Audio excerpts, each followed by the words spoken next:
Tonight, we're diving deep into one of history's greatest mysteries that changed civilization forever. We're exploring how ancient Egyptians mastered the Nile River and built engineering marvels that still puzzle scientists today. Get ready to discover the hidden secrets of the waterways that created one of the most powerful empires the world has ever seen. Before we go back in time together, if you're enjoying settling in for the night with a bit of Egyptian history, consider hitting subscribe. And I'm curious, where in the world are you listening from right now? And what time is it there? Drop it in the comments. I love seeing how far these stories travel. How did a single river create the most advanced civilization of the ancient world? That's the question that has haunted archaeologists and historians for centuries. The answer lies not just in the water itself, but in the brilliant minds that learned to control it. Picture this. You're standing in the scorching desert heat thousands of years ago. Sand stretches endlessly in every direction. The sun beats down mercilessly. Nothing grows, nothing lives. But then you see it. A thin blue ribbon cutting through the golden wasteland. The Nile River. This wasn't just any river. This was the lifeline of an entire civilization. The ancient Egyptians called their land Kemet, which means the black land. They weren't talking about the sand. They were talking about the rich, dark soil that the Nile deposited along its banks every single year. This annual flooding was like clockwork. It was predictable, it was reliable, and it was absolutely essential to survival. But here's what most people don't understand. The Nile didn't just provide water and fertile soil, it provided something even more valuable. It provided a challenge that forced the ancient Egyptians to become master engineers. Without their incredible innovations in water management, there would be no pyramids, no temples, no Egyptian empire at all. Let's talk about the flooding cycle because this is where everything begins. Every year, heavy rains in the Ethiopian highlands would send massive amounts of water rushing northward. The Nile would swell. It would overflow its banks, and it would deposit a layer of nutrient-rich silt across the floodplain. This process was called the inundation, and it was the foundation of Egyptian agriculture. The ancient Egyptians divided their year into 3 seasons based entirely on the Nile. There was Akhet, the inundation season, when the floods came. Then Peret, the growing season, when crops were planted in the newly enriched soil. Finally, Shemu, the harvest season, when the crops were collected before the cycle began again. This sounds simple, right? Just wait for the flood, plant your crops, and harvest them. But the reality was far more complex. The floods didn't come to every piece of land equally. Some areas got too much water, others got too little. And if you wanted to expand agriculture beyond the narrow strip directly beside the river, you needed to get creative. That's where the engineering genius comes in. The ancient Egyptians realized something profound. They didn't have to accept the Nile as it was. They could shape it, control it, make it work for them. And that's exactly what they did. The first major innovation was the basin irrigation system. Imagine the Nile Valley divided into a series of large, flat basins. These weren't natural formations. They were carefully constructed enclosures surrounded by earthen walls.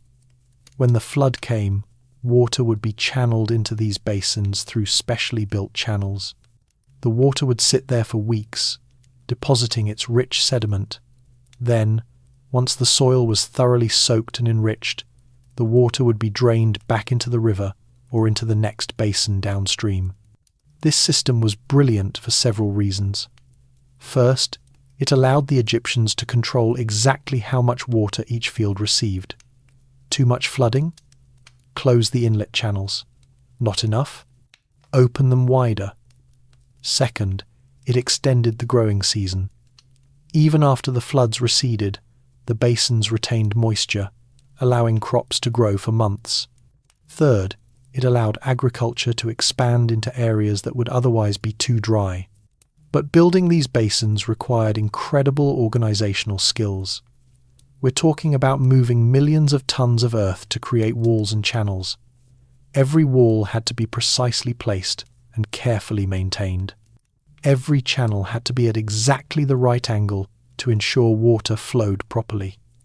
One mistake could flood entire villages or leave fields dry and barren. The ancient Egyptians didn't have bulldozers or excavators. They had human labor. Lots of it. Archaeological evidence shows that during the flood season, when farming was impossible anyway, thousands of workers were mobilized for irrigation projects. They worked in teams, moving earth in woven baskets. They built walls by hand. They dug channels with simple tools. Recent excavations in the Fayum region have revealed some of the most sophisticated ancient irrigation systems ever discovered. The Fayum was originally a marshy depression west of the Nile. It had a lake called Lake Moeris. The ancient Egyptians, particularly during the Middle Kingdom, undertook massive projects to regulate this lake and use it as a reservoir. They built channels connecting the lake to the Nile. During high flood years, excess water could be diverted into the lake. During low flood years, water could be released back into the Nile Valley. This essentially created the world's first large-scale water management system. Think about that.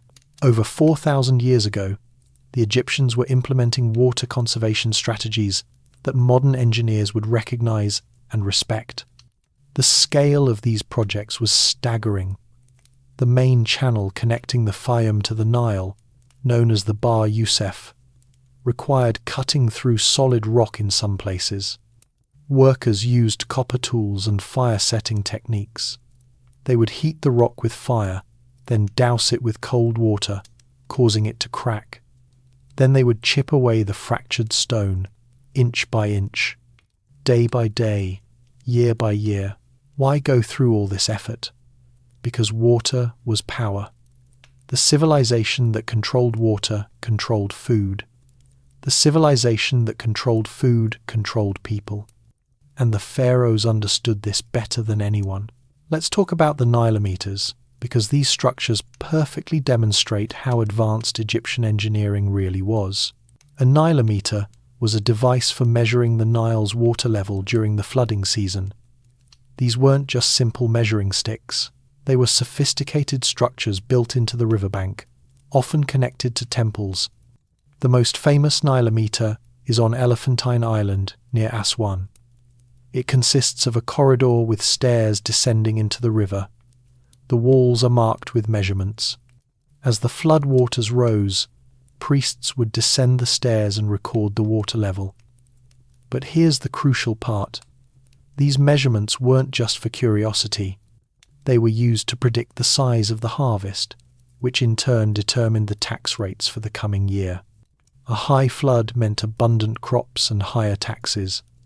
A low flood meant scarcity and lower taxes. The Nilometer readings were so important that they were announced in ceremonies throughout Egypt. Farmers, administrators, and merchants all needed to know what kind of year they were facing. But Nilometers served another purpose that's even more impressive. By keeping records over decades and centuries, Egyptian engineers could identify patterns in the Nile's behavior. They could predict with reasonable accuracy when high floods and low floods were likely to occur.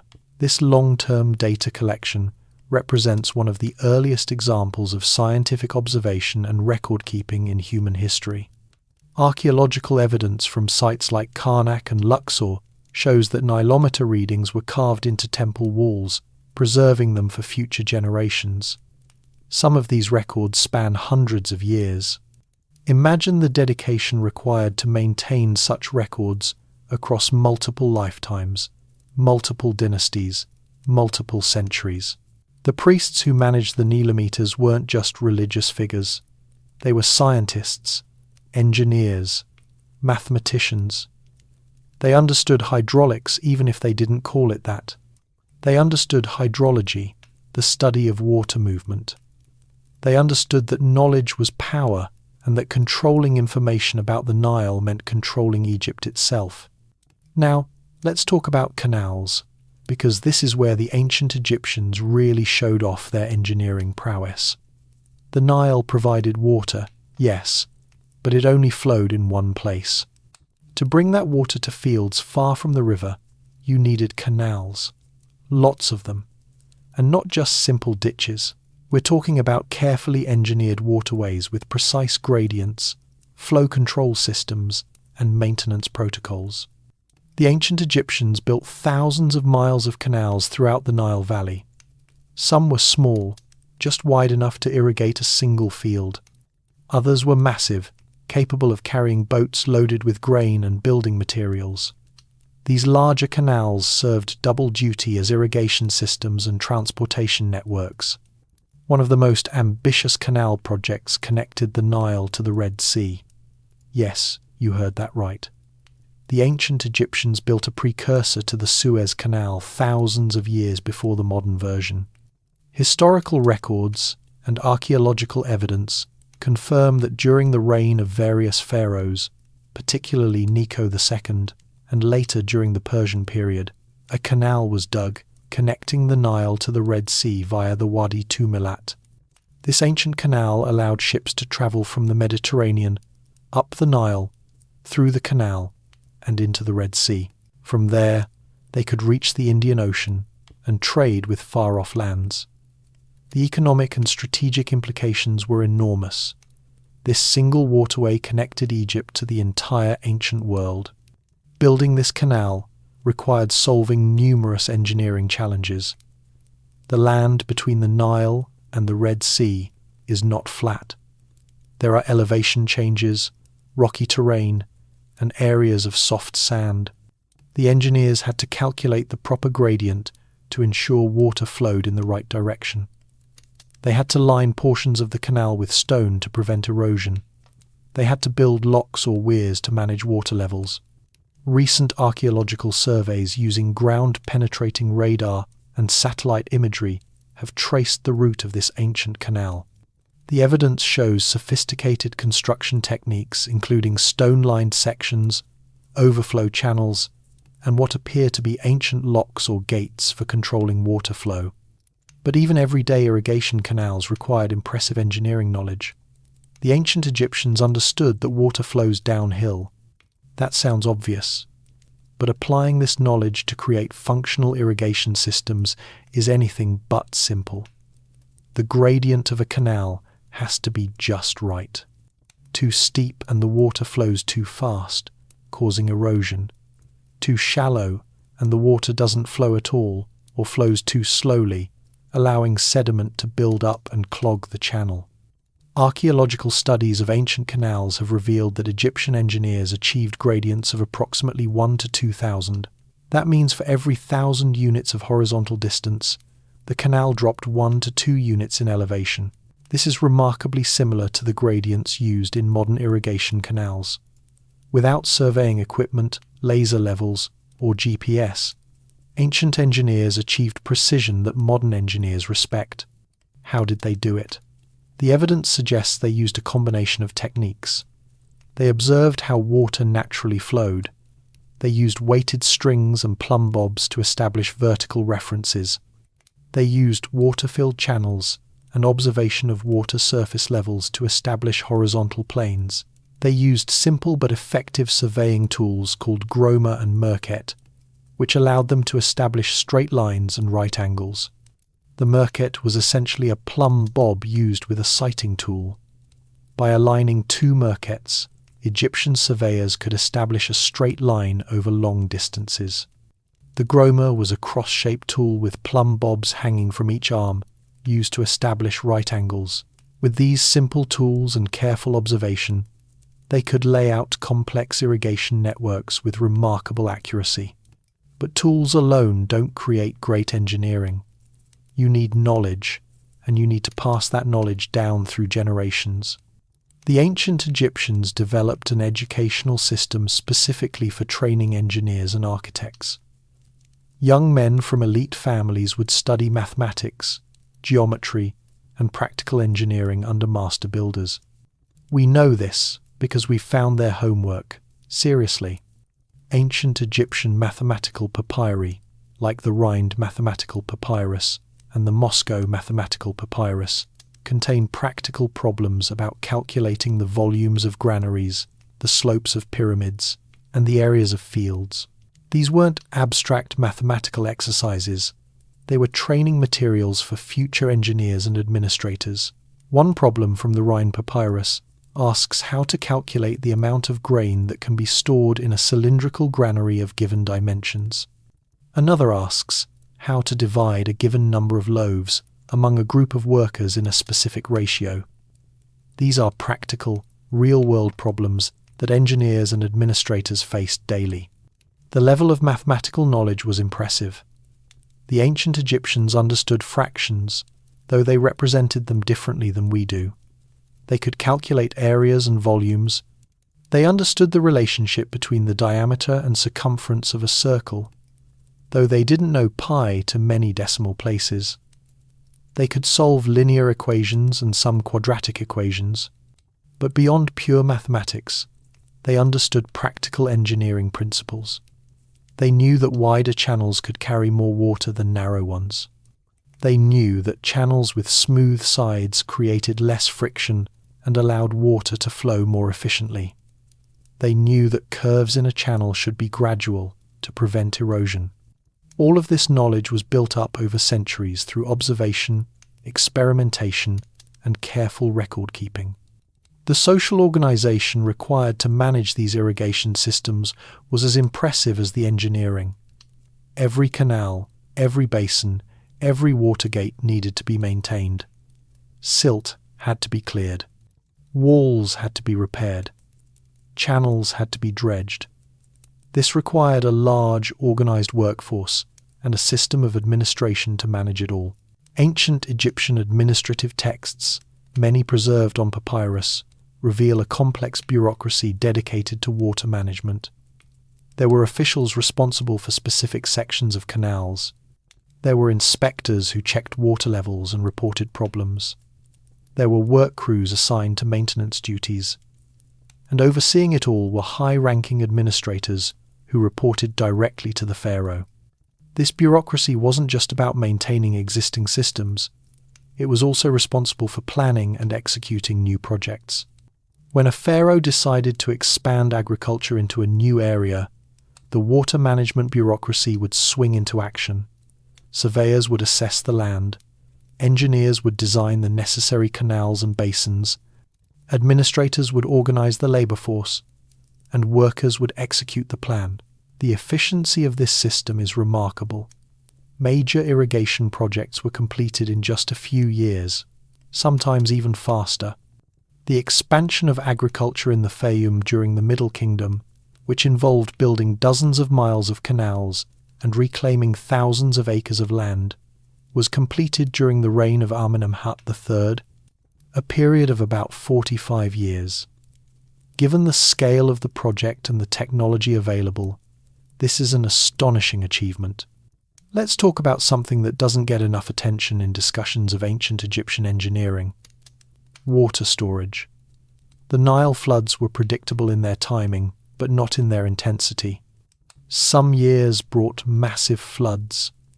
Other years brought barely enough water to sustain crops. And occasionally, there were drought years when the flood failed almost entirely. The ancient Egyptians faced the same challenge that farmers and civilizations face today.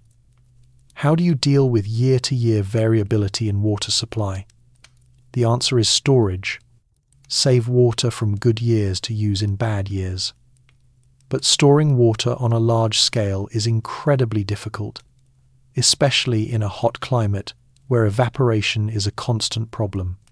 The Fayum lake system we discussed earlier was part of the solution.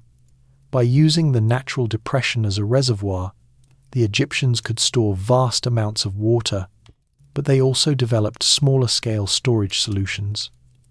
Archaeological evidence from sites throughout Egypt shows ancient reservoirs, some carved into rock, others built with stone walls and sealed with clay.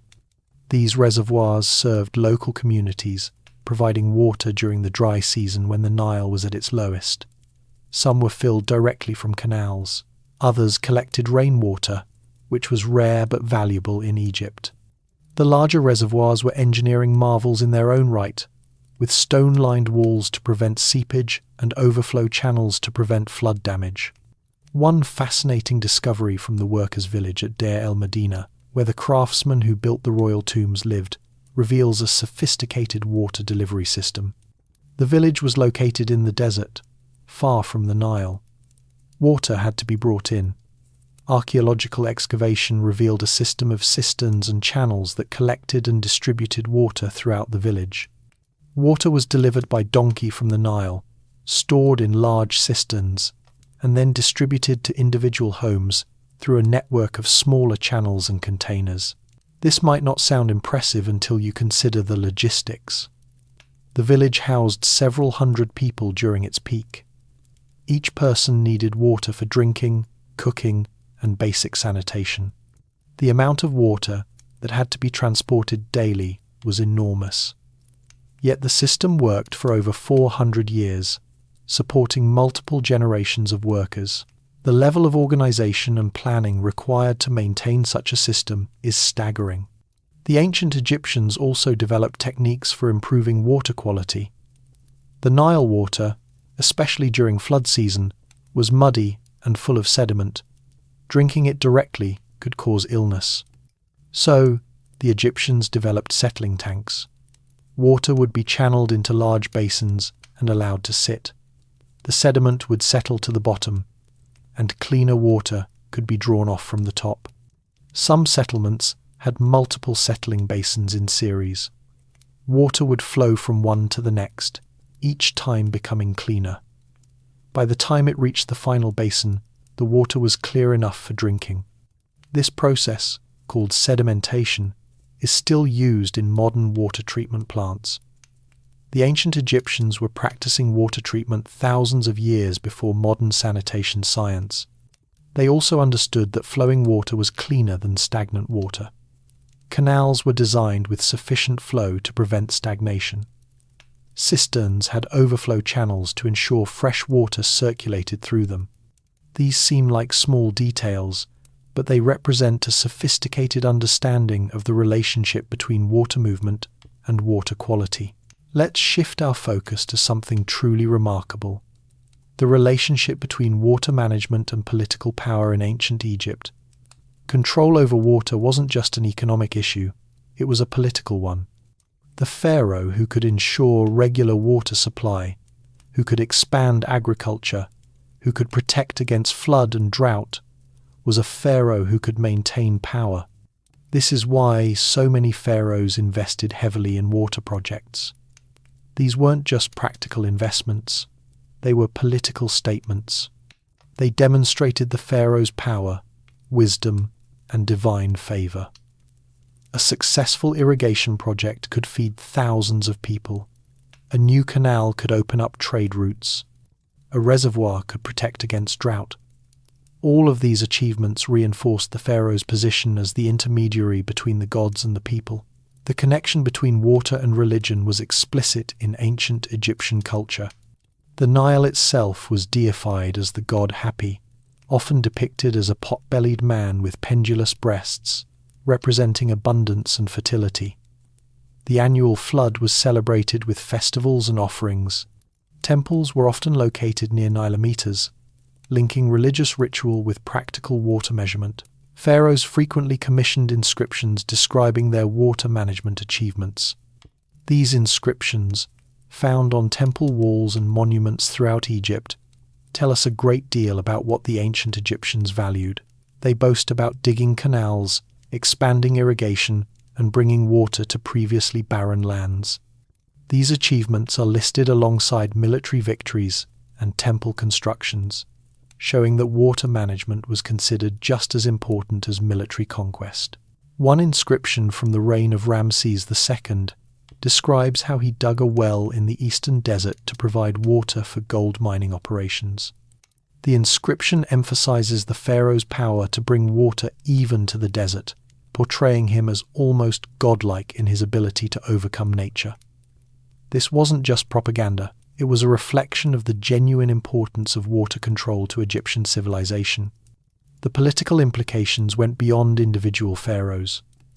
Priests who controlled the Nilometers controlled vital information about the coming harvest. This gave them significant political power. Temple complexes, which served as religious, economic, and administrative centers, often controlled large irrigation projects and the agricultural lands they supported. The priesthood was thus deeply involved in the practical management of water resources. This intertwining of religious, political, and engineering concerns might seem strange to modern minds, but it made perfect sense in ancient Egypt. Water was life. Managing water required both technical knowledge and social organization, and the institutions that provided social organization in ancient Egypt were the royal administration and the temples. So naturally, water management became a royal and religious concern as much as an engineering one. Chapter 2. The Shaduf and the Revolution of Lifting Water. What if I told you that a simple wooden device changed the course of Egyptian history? You might not believe me, but it's true. The Shaduf, a counterweighted lever system for lifting water, might look primitive, but it represented a revolution in agricultural technology that allowed Egypt to expand food production beyond anything previously possible. Before the Shaduf, irrigation was largely passive. You waited for the flood, directed it into basins, and planted crops in the wet soil. But what if you wanted to water a field that was higher than the water level? What if you wanted to irrigate during the dry season when the Nile was low? You were out of luck unless you had hundreds of workers carrying water in jars. It was labor-intensive, inefficient, and limited. The Shaduf changed everything. Picture a long pole balanced on a vertical post. On one end of the pole hangs a bucket. On the other end is a counterweight, usually a large stone or lump of dried mud. A worker pulls down the bucket end, dips it in the water, then releases it. The counterweight lifts the full bucket of water with minimal effort. The worker then swivels the pole and dumps the water into a higher irrigation channel. This sounds simple, but the implications were profound. Suddenly, fields that were previously too high to irrigate could be watered. Agriculture could be extended into areas that were never reached by the annual flood. Crops could be grown during the dry season using water lifted from the still-flowing Nile. Food production increased dramatically. The Shaduf appears in Egyptian art and archaeology from around the New Kingdom period, though it may have been invented earlier. Tomb paintings show workers operating Shadufs, often in rows, lifting water from level to level up terraced fields. These images tell us a lot about how the technology was used. Multiple Shadufs could be arranged in series to lift water considerable heights. The first Shaduf would lift water from the river to a channel a few feet higher. The second would lift it from that channel to another channel higher still, and so on. This step-lifting system allowed irrigation of fields that were many feet above the river level. The efficiency gain was enormous. Tests by modern archaeologists using reconstructed Shadufs have shown that a single worker can lift about 2,500 litres of water per hour with a Shaduf. That's more than 10 times what the same worker could carry in jars, and the worker expends less energy doing it because the counterweight does much of the lifting work. The Shaduf is an example of a simple machine, specifically a lever. The ancient Egyptians might not have formulated the physics equations that govern levers, but they understood the principles intuitively. They knew that a longer pole gave more lifting power. They knew that a heavier counterweight meant less effort to lift the bucket. They experimented and optimized their designs over generations. Archaeological remains of ancient Shadufs are rare because they were made of wood and rope, materials that decay quickly in most conditions. However, examples have been found in exceptionally well-preserved sites, and of course, the artistic representations give us detailed information about their construction. Modern Egyptian farmers still use shadufs in some areas, providing living examples of the ancient technology. The introduction of the shaduf had social and economic effects beyond just increasing water supply. It changed labor patterns. Fewer workers were needed to irrigate the same amount of land. This freed up labor for other activities like construction, craft production, and military service. It also meant that smaller household units could manage more land. A family with a shaduf could irrigate and farm more land than a family without one. This contributed to changes in land ownership patterns during the New Kingdom. More land came under the control of temples and wealthy individuals who could afford the equipment and organization needed for advanced irrigation. This concentration of land ownership had long-term political and social consequences that shaped Egyptian society for centuries. But the shaduf wasn't the end of the story. Egyptian engineers continued to innovate. Later periods saw the introduction of the sakia, a more advanced water-lifting device. The sakia used a vertical wheel with buckets or pots attached to its rim. As the wheel turned, the buckets would dip into the water source, fill up, rise to the top of the wheel, and empty into a higher channel. The sakia could be powered by animal or human labor. An ox or donkey would walk in a circle, turning a horizontal wheel connected by gears to the vertical water wheel. This allowed continuous water lifting with relatively little human effort. One person could manage the animal while the sakia lifted thousands of litres per hour. The sakia appears in Egypt during the Ptolemaic period, after Alexander the Great conquered Egypt and Greek influence brought new technologies. However, the concept quickly spread and became a standard feature of Egyptian irrigation. The mechanical advantage of the sakia was even greater than the shaduf, allowing irrigation of even more land. These water-lifting technologies, especially the sakia, remained in use in Egypt for over 2,000 years. European travellers in the 18th and 19th centuries recorded seeing hundreds of sakiyas operating along the Nile, much as they had in ancient times. Only with the introduction of diesel and electric pumps in the 20th century did these ancient technologies finally become obsolete. But here's something fascinating that most people don't know. The principles behind the shaduf and sakia influenced engineering developments far beyond Egypt. The idea of using counterweights and leverage to reduce the effort needed to move heavy objects appears in cranes and hoists throughout the ancient world. The idea of using animals to power machinery through gears and wheels appears in mills, mining equipment, and other technologies. We can't say for certain that all these developments came from Egypt, but the evidence suggests that Egyptian irrigation technology was widely known and admired in the ancient world. Greek and Roman writers described Egyptian irrigation methods. Engineers from other civilizations visited Egypt and observed their techniques. The diffusion of technology in the ancient world was slower than today, but it definitely happened. The water-lifting revolution enabled by the shaduf and later technologies supports an important point about innovation in ancient civilizations. People often think of ancient peoples as primitive or limited in their thinking, but the truth is that ancient engineers were just as smart as modern ones. They simply had different tools and materials to work with. When they identified a problem, they experimented until they found a solution. And when they found a solution, they refined it over generations until it was highly optimized. The shaduf is a perfect example. The basic principle, using a counterweight to reduce lifting effort, is simple. But the optimal proportions, the best materials, the most efficient techniques for using it, all of these were worked out through countless hours of experimentation and use. By the time we see shadufs in Egyptian art, they had already been refined to a highly efficient design.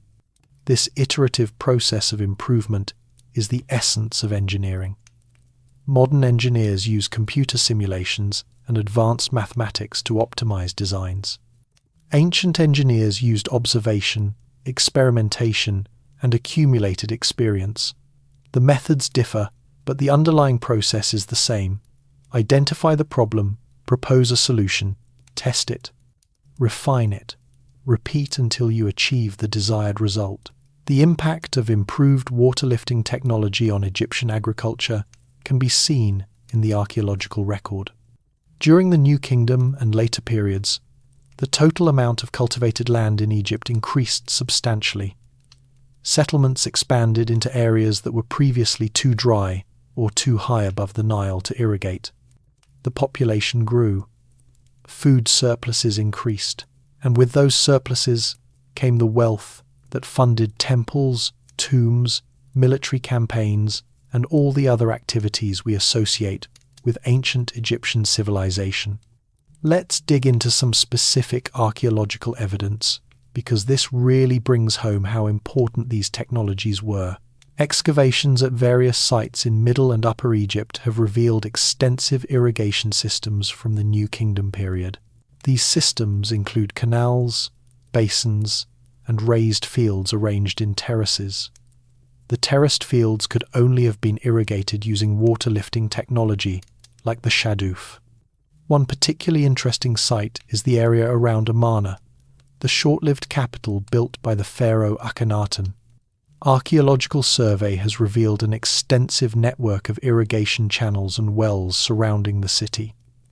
These channels brought water from the Nile to fields several kilometers from the river.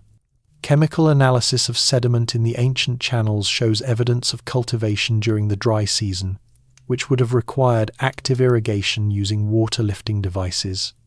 The grain production enabled by this irrigation supported a city of perhaps 50,000 people in a location that would otherwise have supported only a small village. When Akhenaten abandoned the traditional capital of Thebes and moved to Amarna, he needed to feed a huge population in a new location. Without advanced irrigation technology, this would have been impossible. The existence of Amarna itself is testimony to the effectiveness of Egyptian water management. Similar evidence comes from the western oases, particularly the Dakhla and Karga oases. These oases are located deep in the Sahara Desert, far from the Nile. Yet during the late period of ancient Egypt, they supported substantial populations engaged in agriculture. How did they do it? Underground water. The oases sit atop aquifers, underground layers of water-bearing rock. The ancient Egyptians dug wells to access this water, some reaching depths of over 30 meters. They then used shadufs and other lifting devices to bring the water to the surface for irrigation. The scale of these operations was impressive. Hundreds of wells have been identified in the western oases, many showing evidence of ancient use. Recent archaeological work has even identified ancient quenats in the western oases.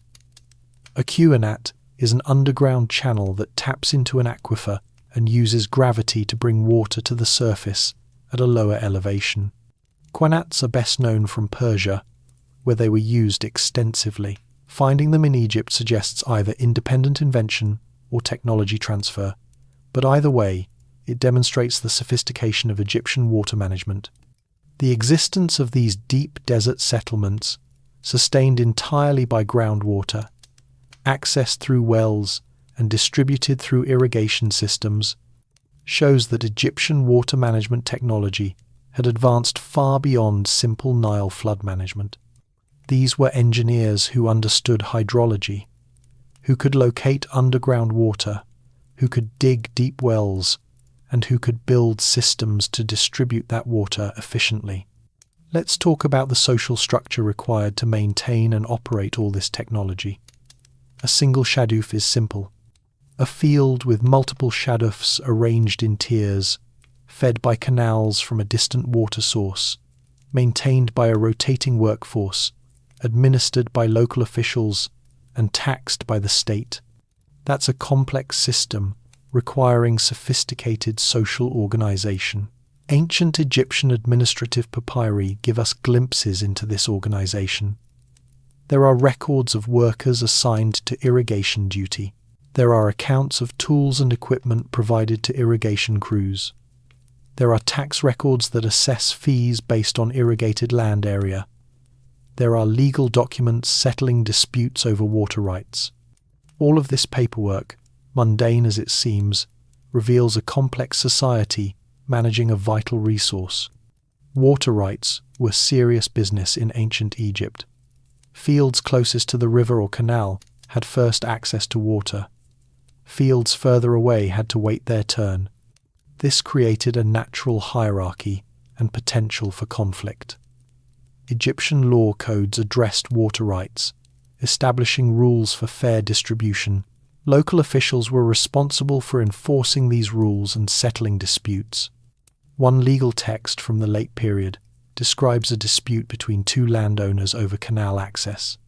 One owner had blocked the canal, depriving the downstream owner of water. The case went before a local magistrate who ruled that the canal must remain open and that both owners had equal rights to the water. The upstream owner was fined for the blockage. This shows a functioning legal system managing water resources according to established principles. The concept of water as a shared resource that must be managed fairly for the common good is fundamental to civilization. The ancient Egyptians understood this. Their water management systems were not just engineering achievements, they were social achievements, requiring cooperation, rule following, and subordination of individual interest to collective need. This is why water management and civilization are so closely linked. Managing water on a large scale requires social organization, and social organization, especially involving large numbers of people over large areas, requires government. The ancient Egyptian state justified its existence, in part, by its role in managing the Nile and ensuring water for all. This pattern repeats in early civilizations around the world. Mesopotamia, China, the Indus Valley, all developed complex states in part to manage irrigation. Some historians and anthropologists have argued that irrigation-based agriculture actually caused the development of centralized government. This is sometimes called the hydraulic hypothesis. The idea is that managing irrigation systems required coordination and authority, which led to the development of bureaucracies and eventually state governments. While this theory is debated and probably oversimplifies things, there's definitely a strong connection between water management and state formation in ancient Egypt. The pharaoh, as the ultimate authority, was responsible for the Nile. When the floods were good, it reflected the pharaoh's divine favor and wise rule. When the floods failed, it could be seen as a sign of divine displeasure or weak leadership. This gave water management a political and even religious dimension that went far beyond simple engineering. Chapter 3. Building the pyramids with water power. Did water help build the pyramids? That might sound crazy at first. Everyone knows the pyramids were built with stone and human labor, but recent research has revealed that water played a crucial role that nobody fully understood until recently. The story of how the ancient Egyptians used water engineering to construct their most famous monuments is one of the most exciting discoveries in modern archaeology. Let's start with a basic problem. The Great Pyramids at Giza were built from limestone blocks, each weighing about 2.5 tons. Millions of these blocks were quarried, transported, and lifted into place. The traditional view has been that massive ramps were built, and armies of workers dragged the blocks up these ramps, using ropes and wooden sleds. That explanation has always had problems. The ramps would have to be enormous. For the Great Pyramid, which is about 146 meters tall, a ramp with a reasonable gradient would have to be over 1 kilometer long, and would contain more material than the pyramid itself. Where is the archaeological evidence for such ramps? And how did the Egyptians manage the upper courses of the pyramid when the ramp would have to wrap around the structure, creating corners that would be almost impossible to navigate with multi-ton blocks? Enter the water theory. Several researchers, including French architect Jean-Pierre Houdin and a team from the University of Amsterdam, have proposed that internal water-filled shafts were used to float the blocks into position. This sounds like science fiction, but the evidence is actually quite compelling. The theory goes like this. The Egyptians built a system of internal shafts within the pyramid as it was being constructed. These shafts were filled with water. Stones were placed on wooden floats. The water level was raised, lifting the stone. The stone was floated into position. The water was drained. The stones settled into place. Then the process repeated for the next level. Archaeological evidence supports this theory. Ground-penetrating radar has detected what appear to be void spaces within several pyramids. These could be the remains of ancient water shafts. Chemical analysis of pyramid stones has found traces of minerals consistent with prolonged exposure to Nile water. And architectural analysis shows that pyramids have internal features that could have served as waterlocks and channels. But how would you get water inside a pyramid in the first place? That's where the canal system comes in. Recent surveys around the Giza Plateau have revealed evidence of an ancient canal network that brought water from the Nile directly to the construction site. Satellite imagery, ground surveys, and core samples have identified the course of these ancient waterways.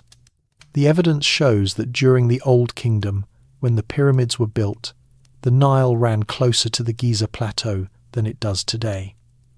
A branch of the river, or a major canal, came right up to the base of the plateau. From there, additional canals were dug to bring water directly to the construction sites. These canals served multiple purposes. They transported stone blocks by boat from quarries. They provided water for the workforce. And, if the water lift theory is correct, they supplied water for the internal lifting shafts. The engineering required to build and maintain these canals would have been substantial. The canals had to be deep enough for loaded boats. They had to have sufficient water flow to prevent stagnation. They had to be maintained constantly to prevent silting and erosion. All of this required the same engineering expertise we've been discussing. One fascinating piece of evidence comes from recent excavations near the pyramids. Archaeologists have found large basins and channels cut into bedrock near the pyramid construction sites. These installations were clearly designed to handle water, but their exact purpose has been debated. One theory is that they were part of a system for managing water used in the construction process. Some researchers have suggested that these basins were used to create precise levels. Ancient Egyptian builders needed to ensure that the base of each pyramid was perfectly level. How do you check level over an area the size of several football fields without modern surveying equipment? Water provides the answer. Fill a channel carved around the base with water. The water surface will be perfectly level. Mark the water level on the channel walls. Now you have a precise level reference that can be used to guide foundation construction. Archaeological experiments have tested this technique and found it remarkably effective. Using water-filled trenches, researchers were able to establish level references accurate to within a few centimeters over distances of hundreds of meters. This is well within the tolerances observed in actual pyramid construction. The base of the Great Pyramid is level to within about 2 centimeters, an astonishing achievement that water leveling could explain. But water's role in pyramid construction goes beyond just lifting blocks and checking levels. Stone cutting and shaping also required water. The copper tools used by Egyptian masons had to be constantly sharpened. Water was essential for this process, used both as a coolant and as a medium for abrasive compounds. The limestone and granite used in pyramids are hard materials. Cutting and shaping them required not just tools, but a constant supply of water to support the tool sharpening process. Some researchers have even suggested that water erosion was used to help shape certain stones. By directing flows of water mixed with sand, a natural abrasive, workers could wear away stone in a controlled manner. This technique is still used in some modern stone cutting operations. Whether the ancient Egyptians used it remains debated, but it's technically feasible with their technology. The logistics of supplying water to a major pyramid construction site were immense. Thousands of workers needed drinking water in the desert heat. Construction processes required water. Concrete, made from gypsum plaster, used in various parts of pyramid construction, required water for mixing. All of this water had to be brought from the Nile, stored, and distributed. Archaeological evidence from workers' villages near pyramid sites shows extensive water storage and distribution systems. Large ceramic jars for water storage have been found in huge numbers. Channels and basins for distributing water have been identified. Bakeries and breweries, which provided food and beer for workers, required water in large quantities. The infrastructure required to support the workforce was itself a major engineering undertaking. One of the most significant recent discoveries related to pyramids and water is the identification of a sophisticated harbour system. In the early 2000s, archaeologists discovered an ancient harbour on the Red Sea coast at Wadi el-Jarf.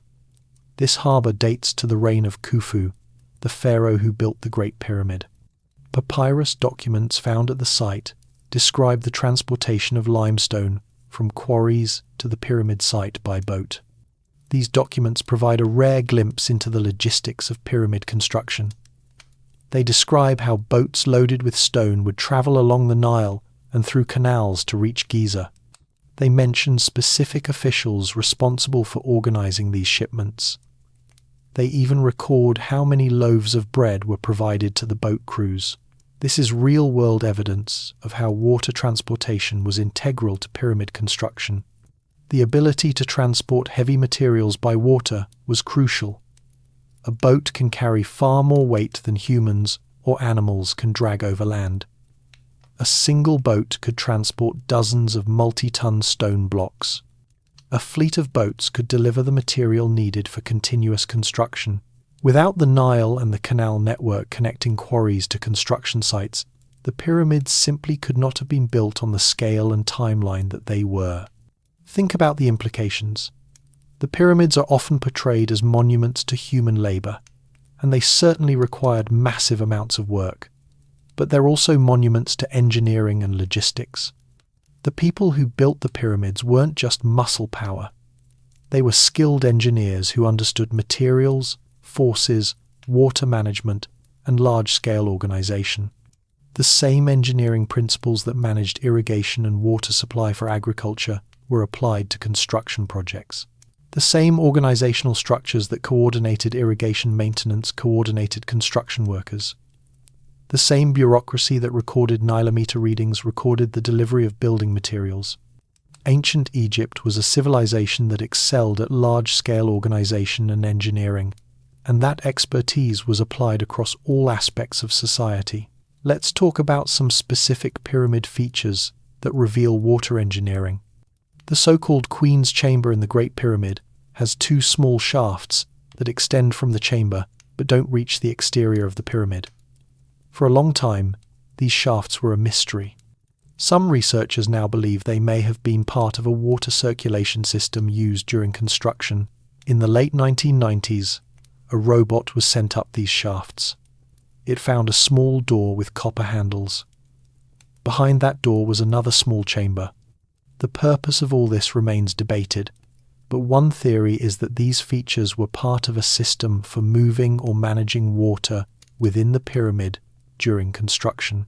Once construction was complete and the internal water systems were no longer needed, they were sealed off. Another intriguing feature is the Grand Gallery in the Great Pyramid. This is a tall, narrow corridor that ascends toward the king's chamber. Its purpose has never been fully explained. The walls have a series of slots and notches whose function is unclear. One theory, and it's just a theory, is that the Grand Gallery was part of a counterweight system. Perhaps it housed a water-based lift mechanism. Filling and draining water chambers could create forces to lift heavy objects. The notches might have secured wooden structures that were part of this mechanism. This is speculative, and not all archaeologists accept it, but it illustrates how water engineering principles might explain otherwise mysterious features. Ancient Egyptians were sophisticated engineers. If they had the knowledge to build complex irrigation systems, they certainly had the knowledge to apply similar principles to construction challenges. One thing that's clear from both archaeological evidence and experimental archaeology is that the ancient Egyptians were masters of moving heavy objects with limited technology. They used sleds, rollers, ramps, levers, and lubrication to move multi-ton blocks. And lubrication often meant water. Wetting the sand in front of a sled reduces friction dramatically. Experiments have shown that a wet sand surface requires only half the pulling force of dry sand. A famous tomb painting from the reign of Jehuti-Hotep shows a colossal statue being moved on a sled. In the painting, a worker stands at the front of the sled pouring liquid, probably water, onto the sand ahead of the sled. This is direct visual evidence that the Egyptians understood and used water as a lubricant for moving heavy loads. The same principle applies on a larger scale. If you're dragging massive blocks up a ramp, wetting the ramp surface makes the work significantly easier. This requires a water supply at the construction site and workers dedicated to keeping surfaces wet. It's another example of how water management was integrated into every aspect of major projects. The more we learn about ancient Egypt, the more we realize that water was everywhere. It wasn't just for drinking and farming. It was a tool, a lubricant, a transport medium, a level reference, a power source, and a construction aid. The ancient Egyptians thought about water and used water in ways that we're only now beginning to fully appreciate. This changes how we should think about ancient civilizations in general. We often focus on their monuments and artifacts, the things that survive. But the real achievement was the knowledge and organization that made those monuments possible. The pyramids are impressive as physical structures, but they're even more impressive as evidence of sophisticated engineering, logistics, and social organization. Every block in a pyramid represents not just the labor of quarrying and moving it, but also the system that fed and organized the workers, the canals that transported it, the tools that shaped it, the surveying that positioned it, and the administration that coordinated all of this. When you look at a pyramid, you're seeing the pinnacle of a civilization that had mastered water engineering and applied that mastery to achieve incredible things. Chapter 4. The Ancient Dams and Flood Control Systems. How do you stop a flood? That's a question that has challenged civilizations for thousands of years. The ancient Egyptians faced this challenge every single year when the Nile flooded. But they didn't just accept the floods as natural disasters. They engineered solutions that turned floods from threats into opportunities. Let's talk about dams, because the ancient Egyptians built some of the earliest dams in human history. These weren't dams in the modern sense, massive concrete structures that completely block rivers. Ancient Egyptian dams were more subtle. They were designed to redirect water, slow it down, and control where it went, rather than stopping it entirely. One of the oldest known dams in the world is the Sad El Kafara, located about 30 kilometers south of Cairo. This dam was built during the early dynastic period, over 4,600 years ago. That makes it older than the pyramids. The dam was massive for its time, about 14 meters high and over 100 meters long. It was built from rockfill with limestone facings. The purpose of the Sad El Kafara was to create a reservoir to store water from seasonal floods in the Wadi Garawi, a seasonal stream. The water stored would be used for workers at nearby quarries and possibly for agriculture in the dry season. The dam's design shows sophisticated engineering knowledge. It had 2 stone walls with rubble fill between them. This is a design principle still used in dam construction today. Tragically, the Sad El Kafara failed, probably during construction or shortly after completion. The dam was overtopped by a flood larger than it was designed to handle. The overflow eroded the structure, causing catastrophic failure. The remains of the breached dam can still be seen today, a testament to both the ambition and the challenges of ancient engineering. but the builders learned from this failure. Later, dams incorporated overflow channels to safely release excess water. This is a key principle in dam engineering. You have to account for the worst-case scenario and provide a safe way to handle more water than your main structure can hold. The ancient Egyptians figured this out through bitter experience. Other ancient Egyptian dams have been identified throughout Egypt. Many were built in wadis, dry valleys that only carry water during rare rainstorms. These dams captured flash flood waters, allowing them to slowly infiltrate the ground and recharge aquifers, or storing them in surface reservoirs. The ruins of these structures show various designs, suggesting continuous experimentation and improvement. In the Fayum region, massive earthen barriers were built to manage the connection between Lake Moeris and the Nile. These weren't dams in the sense of blocking flowing water, but they were embankments that controlled water levels and directed water flow. During the Middle Kingdom, these structures were part of a vast project to reclaim land from the lake and regulate its size. The engineering involved in building large earthen embankments is more complex than it might seem. Earth is heavy, but it's also unstable, especially when wet. An embankment has to be designed so it doesn't collapse under its own weight or get washed away by the water it's controlling. The ancient Egyptians used several techniques to strengthen their earthen structures. First, they compacted the earth in layers. Rather than just piling up loose dirt, they would add earth in layers, compacting each layer before adding the next. This creates a much more stable structure. Second, they often faced their earthen embankments with stone, at least on the water side. This protected against erosion.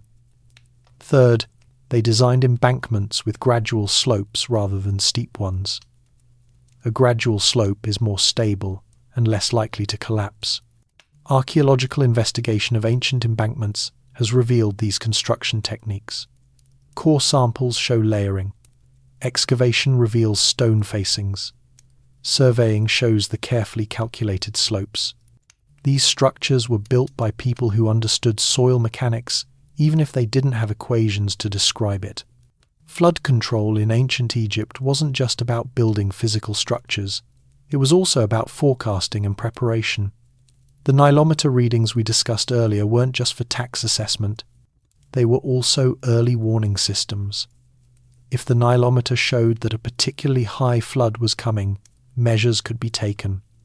Workers would be mobilized to strengthen embankments. Weak points in canal walls would be reinforced. Gaps in basin walls would be checked and repaired. Villages in low-lying areas might be evacuated. Valuables would be moved to higher ground. All of this required organization and communication, which the Egyptian administrative system provided. Ancient texts describe these flood preparations. One text from the Middle Kingdom describes officials inspecting irrigation works before the flood season, ordering repairs where needed, and punishing officials whose districts were not properly prepared. The bureaucracy took flood management seriously because floods that breached controls could destroy crops, damage villages, and kill people. But floods weren't the only water hazard. Drought was equally dangerous. When the Nile flood was lower than normal, there wasn't enough water to fill all the irrigation basins. Fields went unplanted. Crops failed. Famine loomed. Some of the worst crises in ancient Egyptian history were caused by sequences of low floods. The ancient Egyptians developed strategies to cope with drought. Water storage systems, like the Fayum Lake system, were part of the solution. During high flood years, excess water could be stored. During low flood years, stored water could be released. This buffering capacity helped smooth out year-to-year variability. Another strategy was crop selection. Different crops required different amounts of water. During drought years, farmers would plant more drought-tolerant crops like barley instead of more water-intensive crops like flax. Administrative texts show that the government sometimes directed this crop selection, ordering farmers to plant specific crops based on the expected water supply.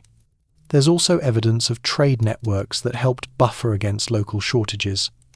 If the flood was low in Upper Egypt but normal in the Delta, grain could be shipped from the Delta to Upper Egypt. The government maintained granaries and could redistribute food during shortages. This required transportation infrastructure, primarily boats on the Nile, and administrative systems to track supplies and needs. The integration of water management with food security and political stability was explicit in ancient Egyptian thought. The concept of ma'at, often translated as truth, justice, or order, encompassed the idea that the pharaoh and the gods maintained cosmic order, which included regular Nile floods. When floods failed, it was seen as a breakdown of ma'at, which threatened not just food supply, but the very foundations of civilization. This might sound superstitious to modern ears, but it reflects a deep understanding of the importance of water to society. The ancient Egyptians recognized that their civilization depended on the Nile. Managing that dependence required both practical engineering and social cohesion. Religion provided the social cohesion, while engineering provided the practical solutions. Let's talk about specific flood events that we know about from historical records. The ancient Egyptians kept records, and some of these have survived. We have records of particularly high floods and particularly low floods. We have records of the damage caused and the measures taken in response. One famous low flood sequence occurred during the First Intermediate Period, around 4,200 years ago. Multiple years of inadequate floods caused widespread famine. This contributed to the collapse of centralized authority and a period of political fragmentation. Some historians believe this might be the first recorded instance of climate change affecting human civilization. The cause of this drought is still debated. Some evidence suggests that shifts in global climate patterns reduced rainfall in the Ethiopian highlands, which in turn reduced the Nile flood. Whatever the cause, the result was catastrophic for Egypt. The breakdown of the irrigation system, combined with food shortages, led to social unrest, regional conflicts, and eventual political collapse. But Egypt recovered. The Middle Kingdom that followed saw renewed investment in water infrastructure. The massive projects in the Fayum were part of this recovery. By improving water storage and expanding irrigated land, the pharaohs of the Middle Kingdom were able to restore food security and political stability. This is a powerful example of how water infrastructure directly affects civilizational resilience.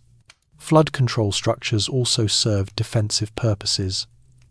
The channels and embankments that controlled water for irrigation could also be used to create barriers against invaders.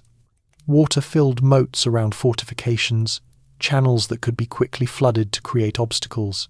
These military applications of water engineering are documented in ancient records. One account from the New Kingdom describes how a fortress in the Delta was protected by a system of canals that could be opened to flood the surrounding area, making it impassable to chariots and infantry. The same engineering that brought water to fields could also weaponize water for defense. The ancient Egyptians also built structures to protect against Mediterranean storm surges. The northern delta, where the Nile meets the Mediterranean, was vulnerable to coastal flooding during storms. Embankments and drainage systems were built to protect settlements and fields from saltwater intrusion. Salt water was particularly dangerous because it poisoned the soil. Land flooded with salt water couldn't grow crops until the salt was washed out, which could take years. So protecting against saltwater intrusion was crucial for maintaining agricultural productivity in the delta. Evidence of ancient drainage systems has been found throughout the delta region. These systems channeled water away from fields back into the sea or into designated drainage basins. Some of these drainage channels were quite large, comparable in size to irrigation canals. The engineering required to manage water in the delta, with its low elevation and flat terrain, was extremely sophisticated. The interplay between fresh water and salt water in the delta is complex. Too much fresh water and you have flooding. Too little, and salt water intrudes inland. The ancient Egyptians had to maintain a careful balance, managing both the supply of fresh water from the Nile and the exclusion of salt water from the Mediterranean. This balance was maintained through a combination of natural and engineered barriers. The natural discharge of fresh water from the Nile helped keep salt water at bay. But during low flow periods, especially in late summer before the flood arrived, salt water could penetrate far inland through the delta branches of the Nile. Embankments and gates were built to block this intrusion. Archaeological evidence from delta sites shows structures that appear to be water gates or locks. These could be closed during low flow periods to prevent saltwater intrusion and opened during high flow periods to allow drainage.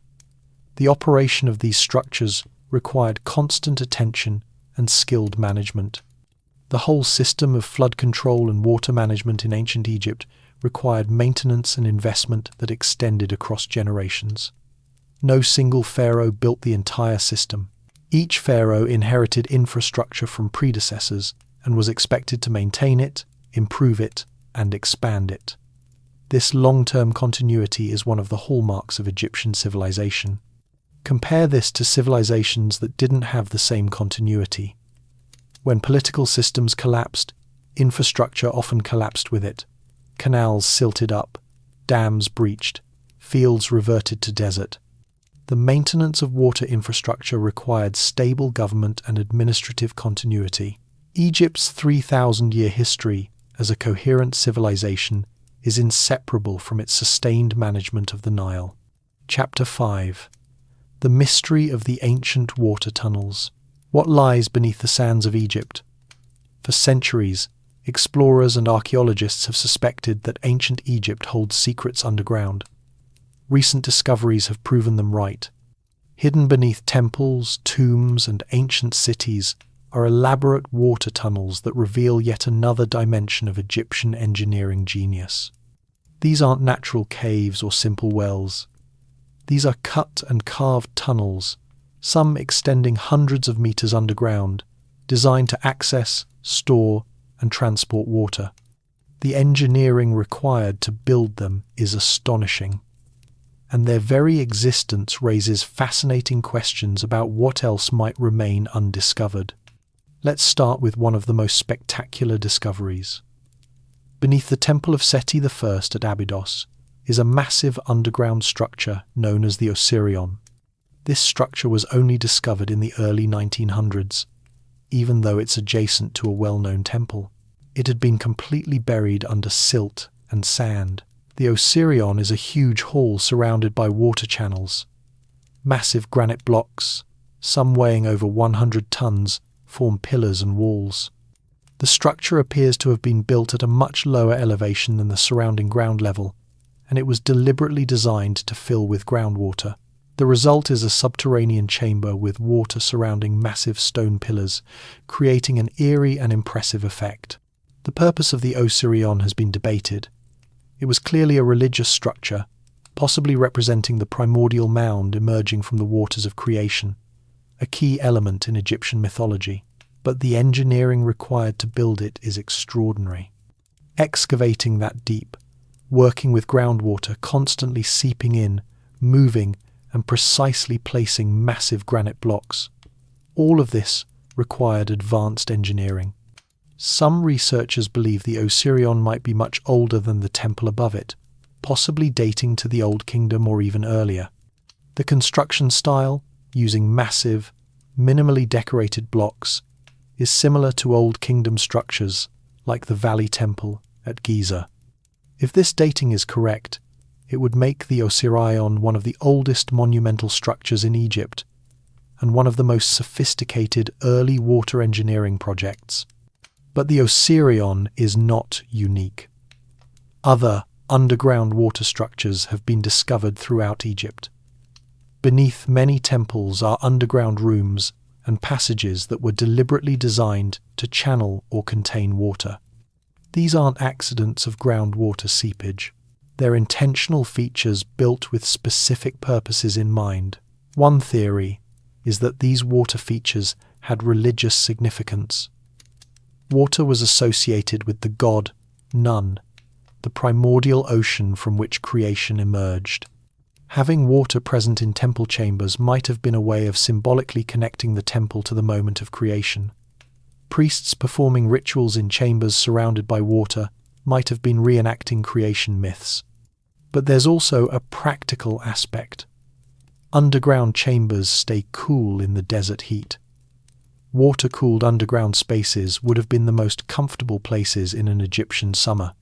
Some of these underground chambers might have served as refuges from the heat, places where priests and officials could work and rest in comfort. Another fascinating group of structures are the ancient water tunnels discovered in Luxor.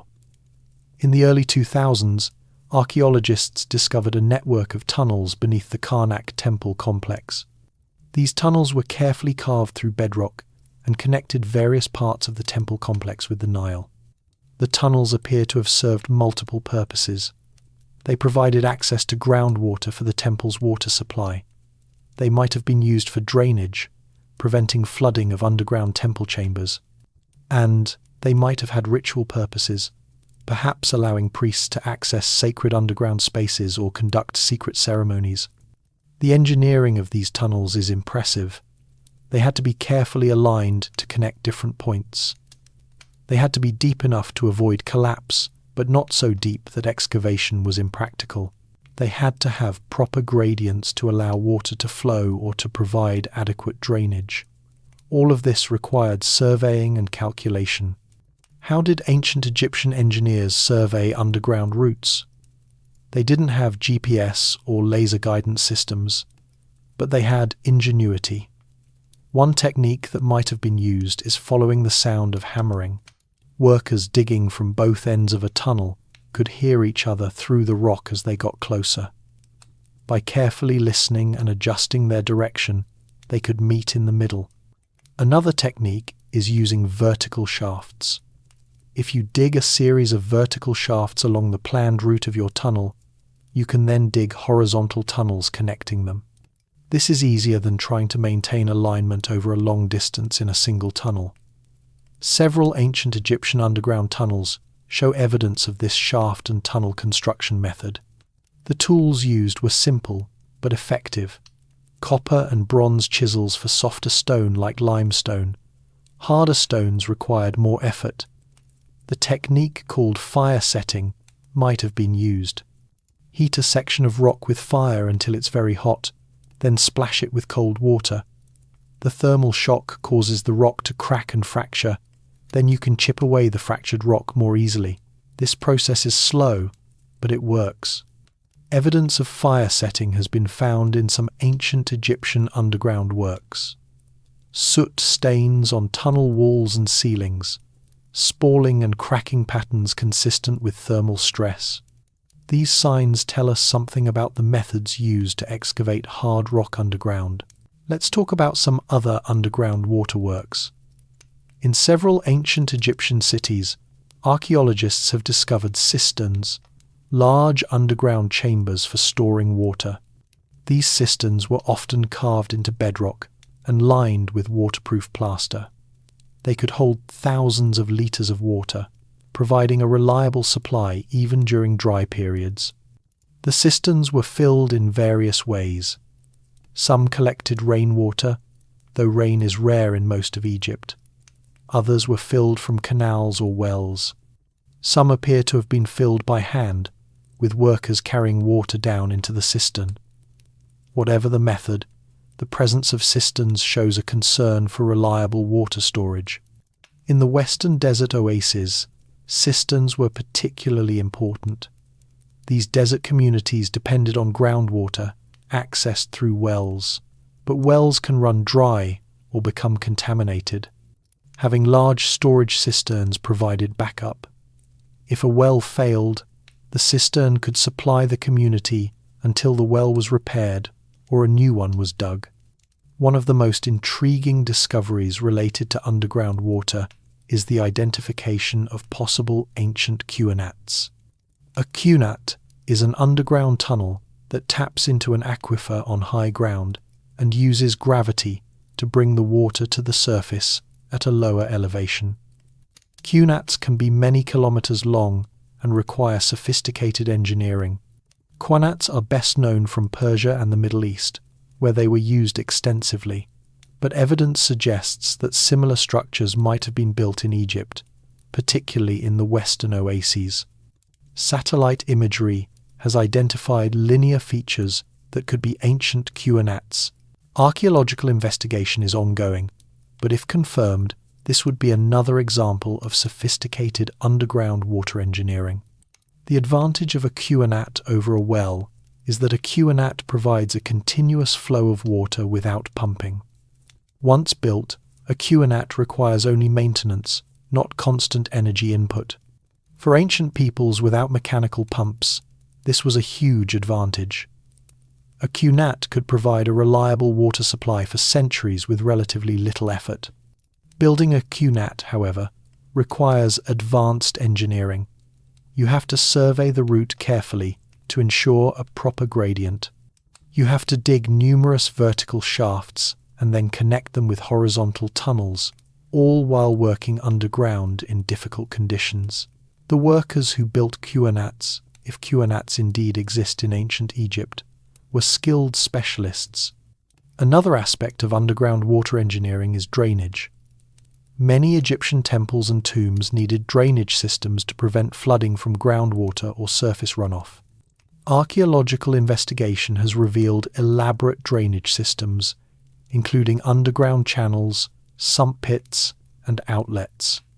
The tomb of Seti I in the Valley of the Kings, one of the deepest and most elaborate royal tombs, has a sophisticated drainage system. Channels carved into the floor and walls collect any water that seeps in and direct it to a deep shaft at the end of the tomb. This shaft acts as a sump, collecting water where it won't damage the decorated walls and burial chambers. This drainage system has worked for over 3,000 years. Despite occasional flooding in the Valley of the Kings, the interior of Seti's tomb has remained relatively dry and well preserved. This is a testament to the effectiveness of ancient Egyptian drainage engineering. The same principles appear in other contexts. Urban drainage in ancient Egyptian cities, though less well preserved than tomb drainage, shows similar sophistication. Channels in streets to carry away rainwater, underground drains to prevent flooding of important structures, outlets that direct water away from inhabited areas. All of this required planning and engineering. One thing that's striking about Egyptian underground water engineering is how often it's discovered by accident. The Osirion was buried under meters of silt. The Luxor tunnels were unknown until excavations stumbled upon them. How many more underground structures remain undiscovered? It's a tantalizing question. Modern technology is helping to answer it. Ground-penetrating radar, seismic surveys, and electrical resistivity imaging can detect underground voids and structures without excavation. These technologies have already identified numerous previously unknown underground features at Egyptian archaeological sites. One recent survey at Saqqara, the huge necropolis near Memphis, revealed what appears to be an extensive network of underground chambers and tunnels. Most remain unexcavated, but the surveys show they're there, waiting to be explored. What will they contain? What will they tell us about ancient Egyptian engineering and society? We'll only know when excavation begins. The existence of elaborate underground water systems raises interesting questions about ancient Egyptian knowledge of hydrology. They clearly understood that groundwater exists and how to access it. They understood that water flows downhill and how to use gravity to move water underground. They understood the relationship between aquifers and surface water sources like the Nile. This knowledge wasn't written down in textbooks that have survived. It was practical knowledge, passed down through apprenticeship and experience. The master well diggers and tunnel engineers taught their craft to apprentices. The knowledge accumulated over generations, each generation adding to what came before. This oral tradition of technical knowledge is hard for modern historians to access. We have ancient Egyptian texts about religion, administration, and literature. We have very little about practical engineering. The knowledge existed, clearly, as evidenced by the structures themselves, but it wasn't written down, at least not in forms that have survived. This is why archaeology is so important. The structures themselves are texts that we can read. They tell us what ancient engineers knew and what they could do. Every measurement, every design choice, every construction technique reveals something about their knowledge and capabilities. The underground water structures of ancient Egypt are particularly valuable texts. They required sophisticated planning and execution. They represent the application of advanced engineering principles, and they're often remarkably well preserved because they were protected by burial under silt and sand. As excavation and survey work continues, we can expect more discoveries. The full extent of ancient Egypt's underground water infrastructure is still unknown, but every new discovery adds to our understanding of this remarkable civilization and its mastery of water engineering. Chapter 6: The Nilometer Priests and Ancient Water Science. Who were the people who really controlled ancient Egypt? You might think pharaohs and generals, and you'd be partly right, but there was another group whose power was more subtle and more enduring. The priests who controlled the Nilometers. These weren't just religious figures, they were scientists, engineers, and information gatekeepers whose knowledge of the Nile gave them tremendous influence. The Nilometer priests were the people who measured the Nile's rising flood each year. They recorded the data, they interpreted it, and they announced the results to the government and the people. In a civilization where the Nile flood determined everything from food supply to tax rates, controlling information about the flood meant wielding real power. Think about it this way. If you're the person who announces how high the flood will be, you're essentially predicting the economic fortune of the entire country for the next year.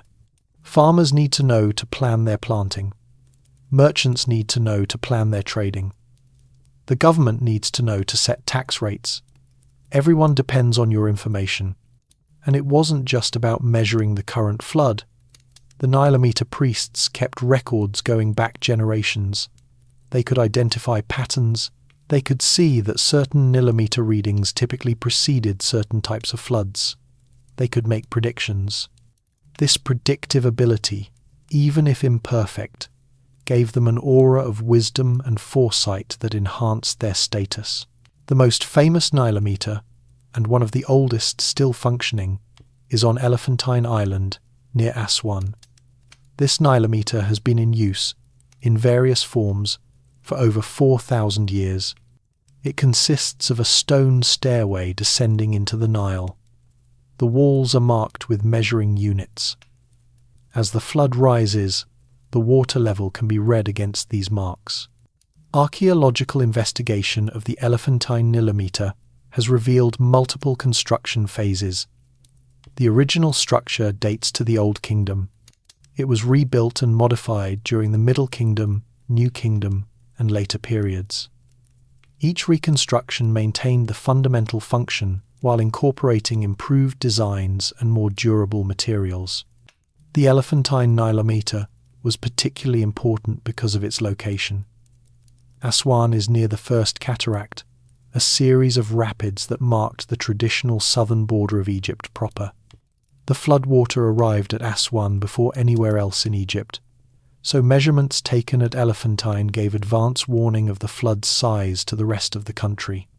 Messages would be sent downriver as soon as the flood began to rise at Elephantine. Fast boats could carry the news to Memphis and the Delta, giving communities downstream days or even weeks of advance notice. This early warning system was crucial for flood preparation and agricultural planning. The Nilometer priests developed a sophisticated understanding of the relationship between Nilometer readings and agricultural outcomes. A reading of 12 cubits at Elephantine might mean a certain flood level throughout the rest of Egypt. 16 cubits might mean excellent floods and abundant harvests. 8 cubits might mean drought and famine. These relationships weren't simple because the flood behaved differently in different parts of Egypt.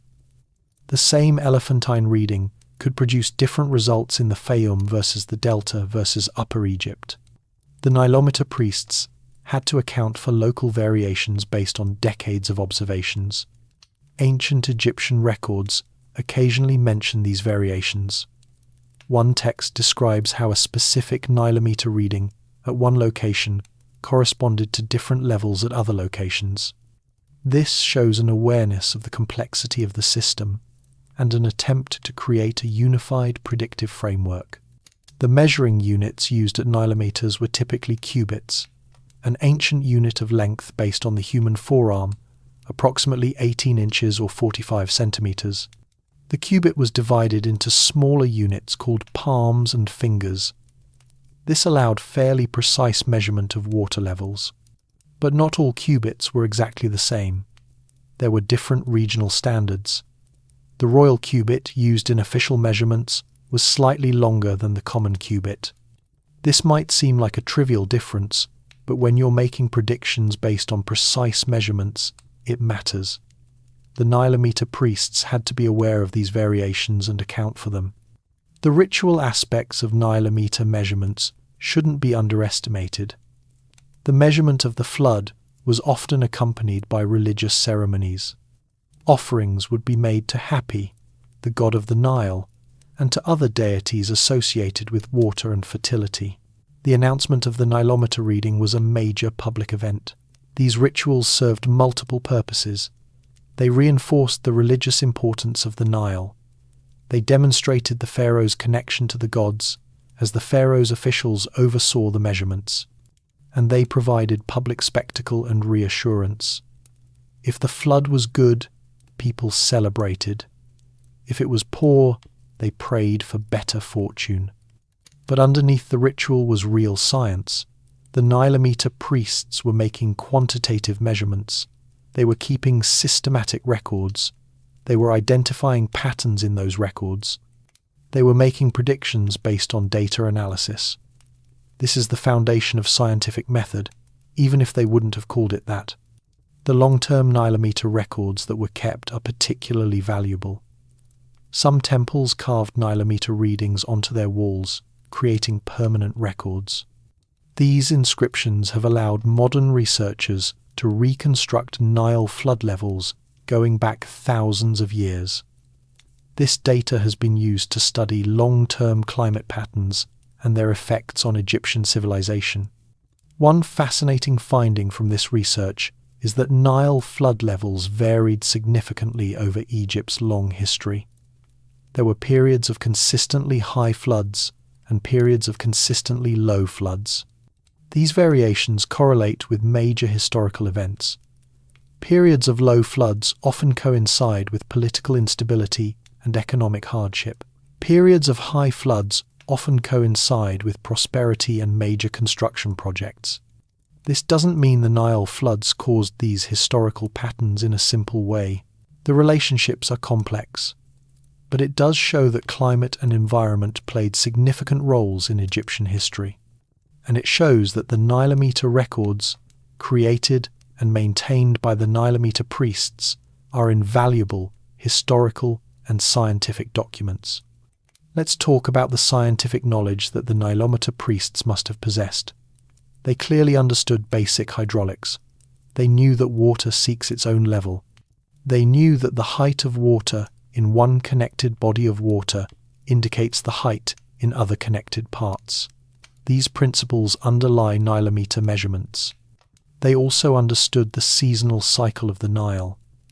They knew the floods came from rains in the Ethiopian highlands, even though few Egyptians ever travelled there. Ancient texts occasionally mention this knowledge.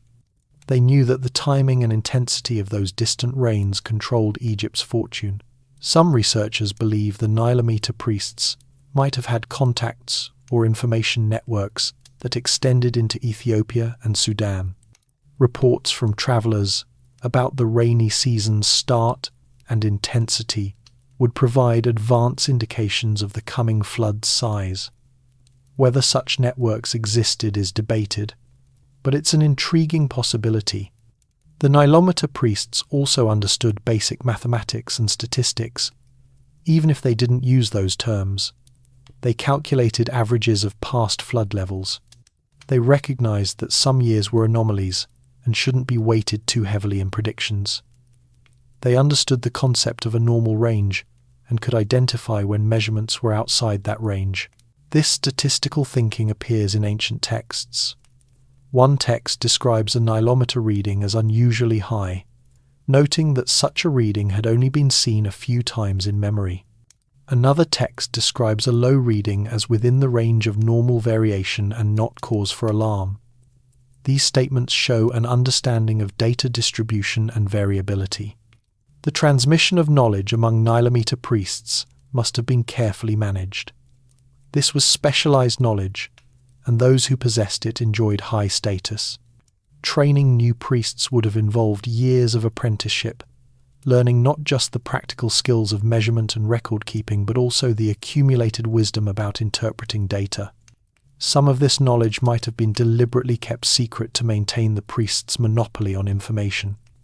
If everyone could read Nilometers and make predictions, the priest's special status would diminish. So there was incentive to restrict knowledge, even while using it for the benefit of society. This tension between sharing knowledge and hoarding it for power is a recurring theme in history. The Nilometer priests navigated this tension by sharing enough information to be useful and to justify their position, while keeping the deeper analytical techniques to themselves. The accuracy of Nilometer-based predictions varied. In the short term, for a single flood season, predictions were probably reasonably accurate. The Nilometer priests had decades or centuries of data. They knew the patterns, but predictions further in advance, or predictions of unusual events, would have been much less reliable. Ancient texts occasionally describe failed predictions. One text mentions that the Nilometer priests predicted a low flood, but the actual flood was normal. This caused problems because tax rates had been set based on the prediction. Such failures would have damaged the priest's credibility and might have led to changes in the prediction methods or the people making them. But overall, the Nilometer system was remarkably successful. It operated for thousands of years, providing useful information that helped Egyptian society manage its dependence on the Nile. The combination of systematic measurement, record-keeping, and analytical thinking that the Nilometer priests practiced was ahead of its time. It's worth comparing the Nilometer system to water management in other ancient civilizations. Mesopotamia, which also depended on river irrigation, developed similar systems of measurement and prediction. But Mesopotamian rivers, the Tigris and Euphrates, were less predictable than the Nile. Their floods could come at different times and with widely varying intensity. This made prediction harder. The relative predictability of the Nile might have made ancient Egypt's water management system more successful than Mesopotamia's. Egyptian farmers knew when to expect the flood and could plan accordingly. Mesopotamian farmers faced more uncertainty. This difference might partly explain why Egyptian civilization showed more continuity and stability than Mesopotamian civilization. The Nilometer priests' role extended beyond just measurement. They were advisors to the government on matters related to water and agriculture. They might recommend irrigation projects based on observed trends in flood levels. They might advise on food storage policies based on predictions of future floods. They were, in effect, the water resource managers of ancient Egypt. This advisory role gave them political influence. A pharaoh who ignored the advice of the Nilometer priests did so at his peril. If the priests predicted a low flood and recommended storing extra grain, and the pharaoh ignored this advice, the resulting famine would be blamed on the pharaoh's poor judgment. Conversely, a pharaoh who worked closely with the Nilometer priests and followed their advice could claim credit for wise management when their predictions proved accurate. This created a relationship of mutual dependence between the royal administration and the temple priesthoods that controlled the Nilometers.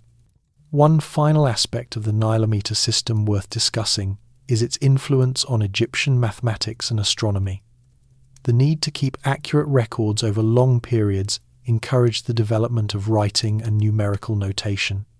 The need to predict floods encouraged observation of celestial patterns, as the Egyptians noticed that the Nile's rising coincided with the heliacal rising of the star Sirius. This observation led to the development of the Egyptian calendar, which had 12 months of 30 days plus 5 extra days. This calendar was used for religious and administrative purposes and was maintained by the priesthoods. The connection between celestial observation, Nile prediction, and calendar keeping shows how different domains of knowledge were integrated in ancient Egyptian science. The Nilometer priests were thus part of a larger intellectual culture that valued observation, record keeping, and the practical application of knowledge. They weren't scientists in the modern sense, and they mixed their practical knowledge with religious ritual and belief. But they were engaged in fundamentally scientific activities, and their work laid foundations that later civilizations would build upon. Chapter 7. The Final Mystery of the Great Nile Canal. There's one engineering project from ancient Egypt that sounds almost mythical: an immense canal connecting the Nile to the Red Sea, allowing ships to sail from the Mediterranean to the Indian Ocean.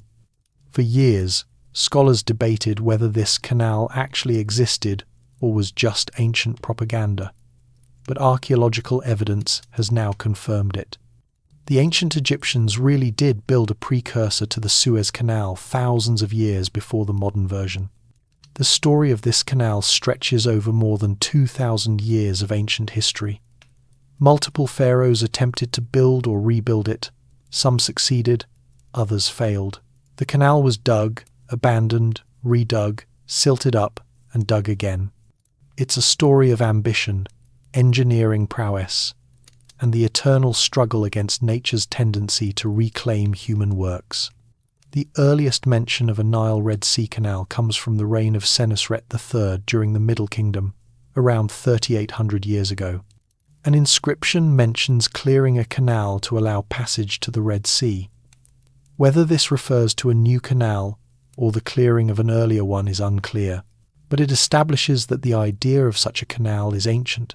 The most famous attempt to build the canal came during the 26th dynasty, around 600 BCE. The pharaoh, Necho II, ordered a massive canal project. According to the ancient Greek historian Herodotus, who visited Egypt about a century later, the project cost the lives of over 120,000 workers. Whether this number is accurate or exaggerated is debatable, but it indicates the project's enormous scale. Herodotus describes the canal as wide enough for 2 triremes, ancient warships, to pass each other. It ran from the Nile near the modern city of Zagazig through the Wadi Tumilat, a natural depression, to the Bitter Lakes, and from there to the Red Sea. The total length was over 100 kilometers, making it one of the longest canals in the ancient world. Necho apparently abandoned the project before completion, possibly due to the high cost in lives and resources, or possibly because of an oracle that warned the canal would benefit Egypt's enemies.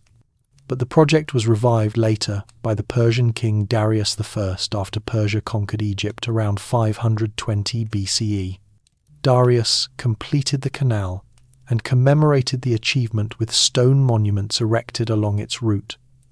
4 of these monuments have been discovered by archaeologists. They're massive red granite stelae with inscriptions in hieroglyphics and cuneiform describing the canal and Darius's achievement in completing it. The inscriptions are fascinating.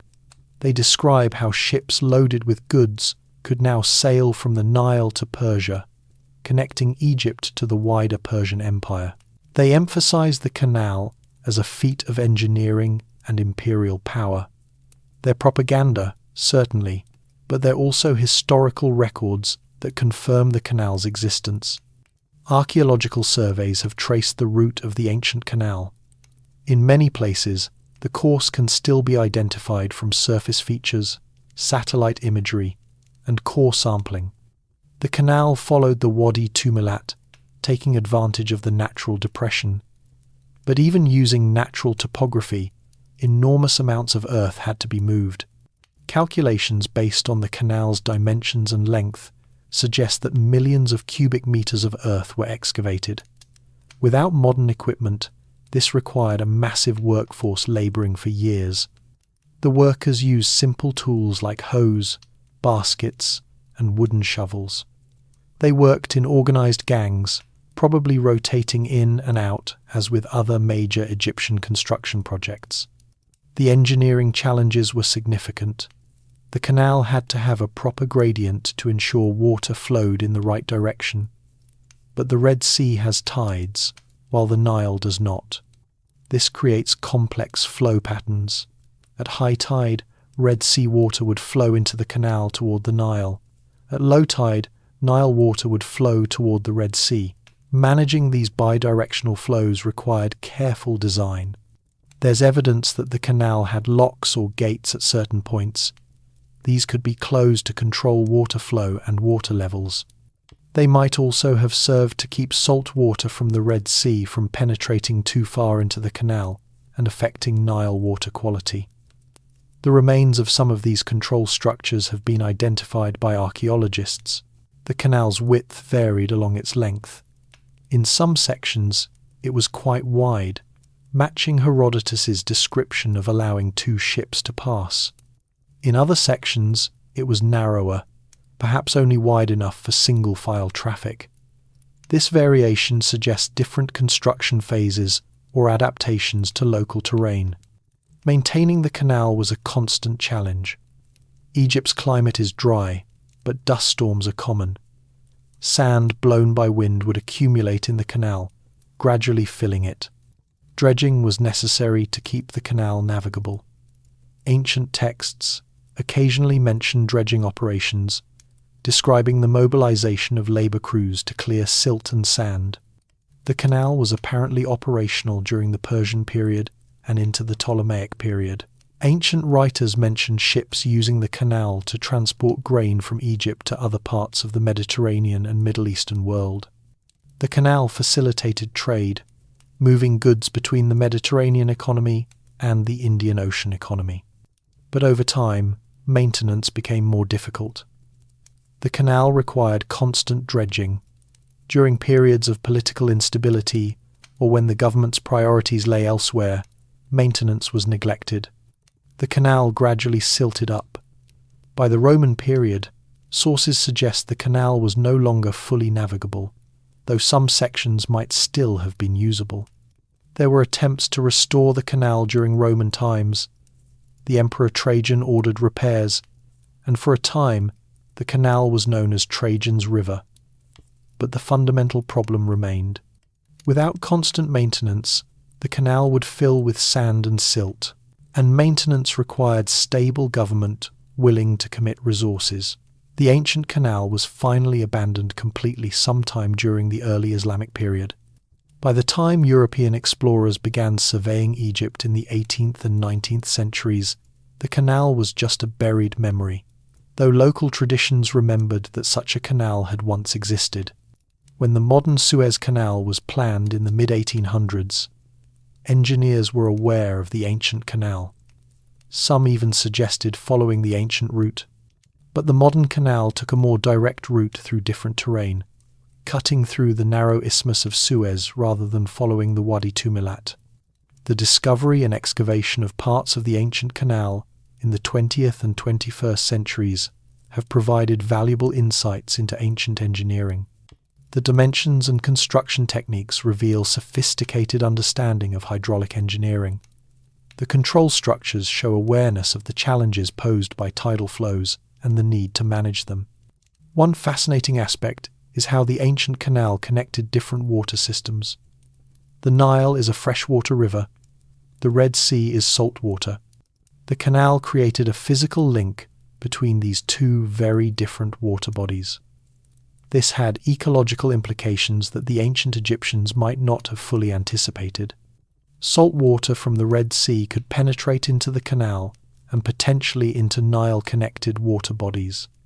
This could damage irrigation systems and contaminate drinking water supplies.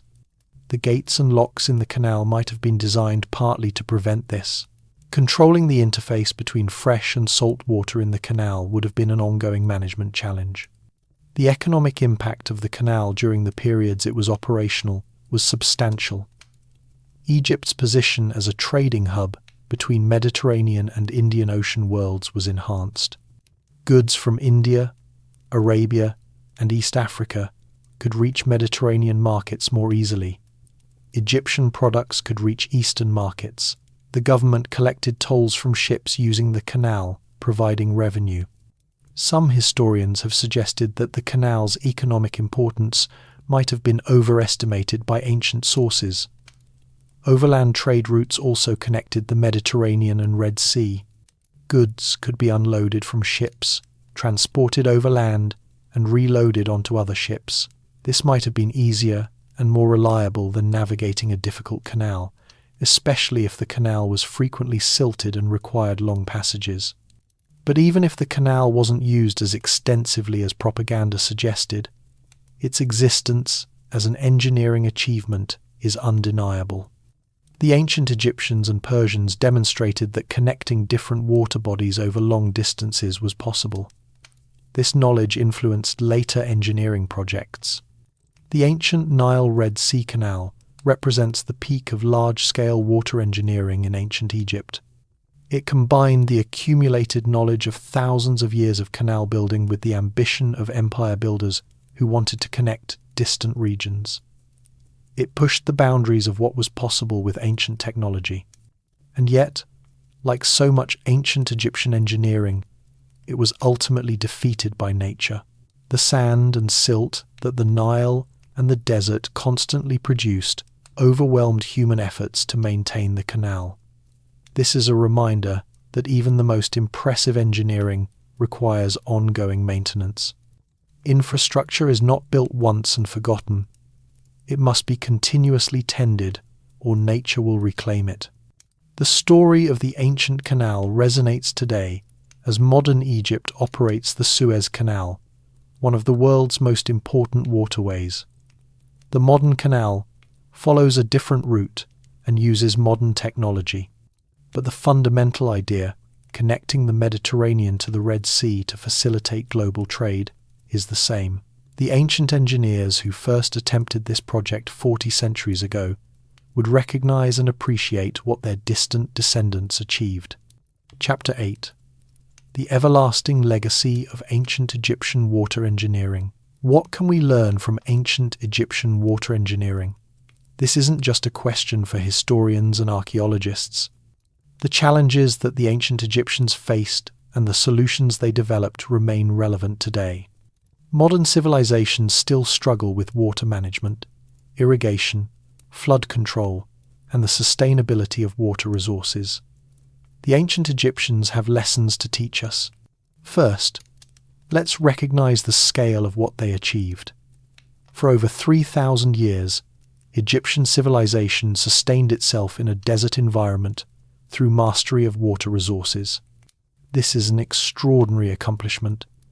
Most civilizations that depend on irrigation face crises when water systems fail. Egypt experienced such crises, but it always recovered. The knowledge and institutions built around water management provided resilience. One key lesson is the importance of long-term thinking. The irrigation systems, canals, dams, and other water infrastructure that the Egyptians built were designed to last. They were maintained across generations. The Nilometer records were kept for centuries. This long-term perspective allowed for continuous improvement and adaptation.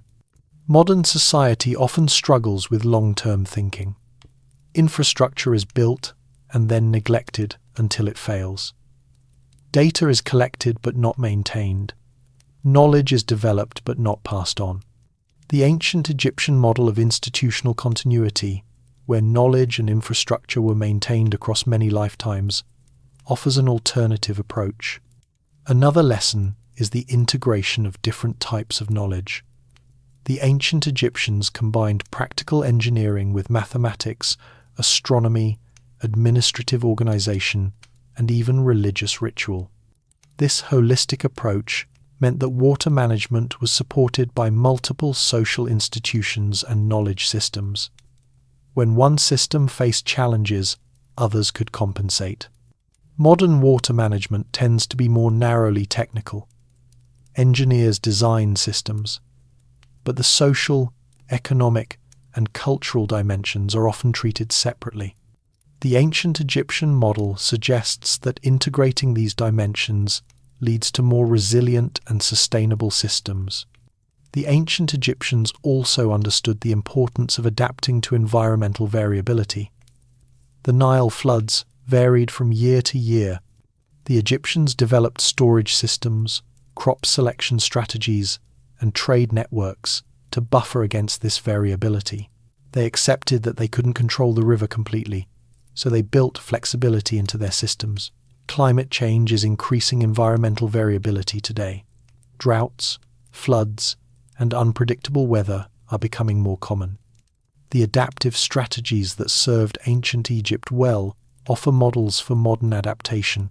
Water storage, crop diversification, and interconnected supply networks are all strategies that modern societies are rediscovering. Let's talk about some specific modern applications of ancient Egyptian principles. The basin irrigation system that the Egyptians used for thousands of years is now recognized as highly sustainable. Water was used efficiently. Soil fertility was maintained naturally through Nile silt. The system could operate indefinitely without degrading the environment. Modern Egypt largely abandoned basin irrigation in favor of perennial irrigation using dams and pumps. This allows multiple crop cycles per year and has increased total food production, but it has also created problems. Soil fertility declines without annual Nile silt deposits requiring chemical fertilizers. Waterlogging and salinization affect some areas due to constant irrigation. The sustainability of the modern system is questionable. Some researchers have suggested that elements of the ancient basin system should be reintroduced to improve sustainability. This doesn't mean abandoning modern technology, but rather integrating ancient wisdom with modern capabilities. This kind of synthesis of old and new is happening in various fields, from agriculture to architecture to medicine. The ancient Egyptian focus on water quality is another area of modern relevance. The sedimentation basins and flowing water systems that kept Egyptian water supplies clean were simple but effective. Modern water treatment is far more sophisticated, but the basic principles of sedimentation and flow remain important. In developing countries where modern water treatment infrastructure is limited, ancient techniques like sedimentation might offer low-cost solutions. If these techniques worked for thousands of years in ancient Egypt, they could work today in appropriate contexts. The key is understanding the principles and adapting them to local conditions.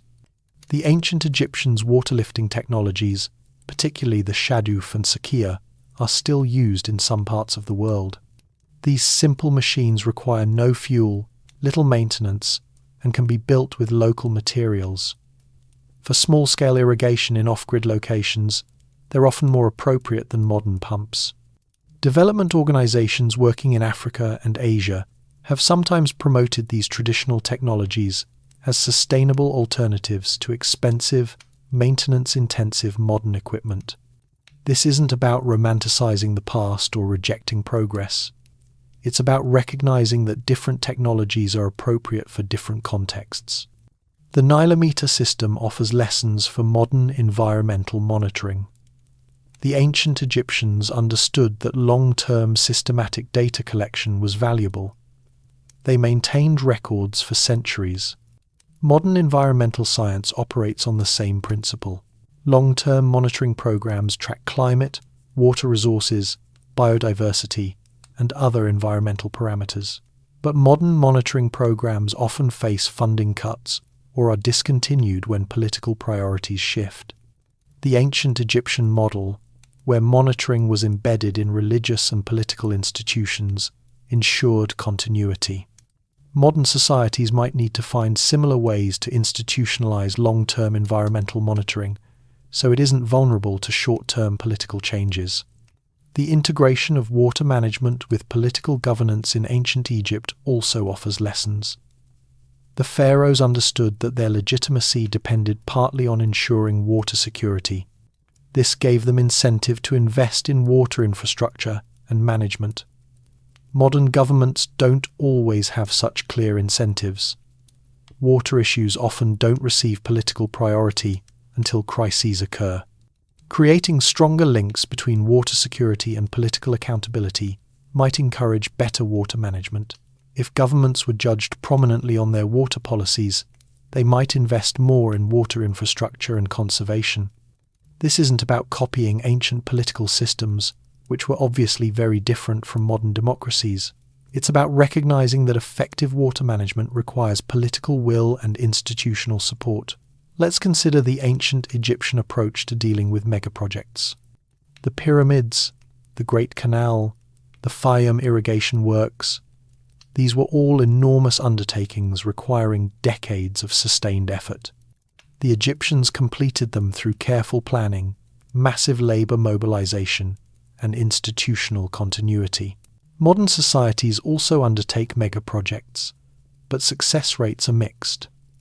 Projects often run over budget, over schedule, or fail to deliver expected benefits.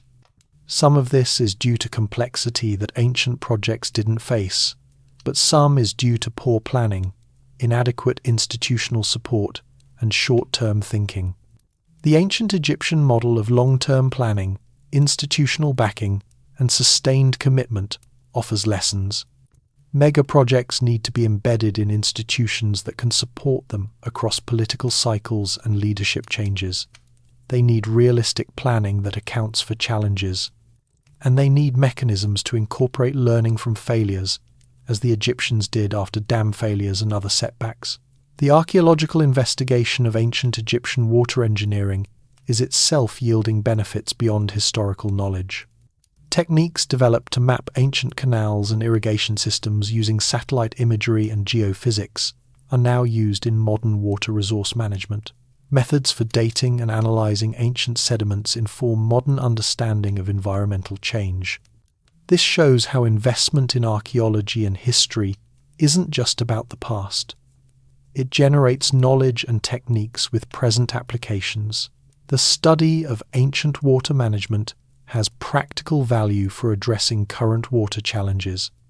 Let's talk about the cultural dimension. Water held deep cultural and religious significance in ancient Egypt. The Nile was sacred. Water was associated with creation, fertility, and life itself. This cultural importance meant that water management had broad social support. Everyone understood that water was precious and needed to be managed carefully. Modern societies often lack this cultural dimension. Water is taken for granted until shortages occur. It's seen as a commodity or a utility rather than something sacred or culturally significant. Restoring a sense of water's importance, not necessarily through religion but through education and cultural emphasis, might encourage better water stewardship. Some modern environmental movements are trying to do exactly this, emphasizing the preciousness of water and the need to protect water resources. This cultural shift, if successful, could support better water management policies and practices.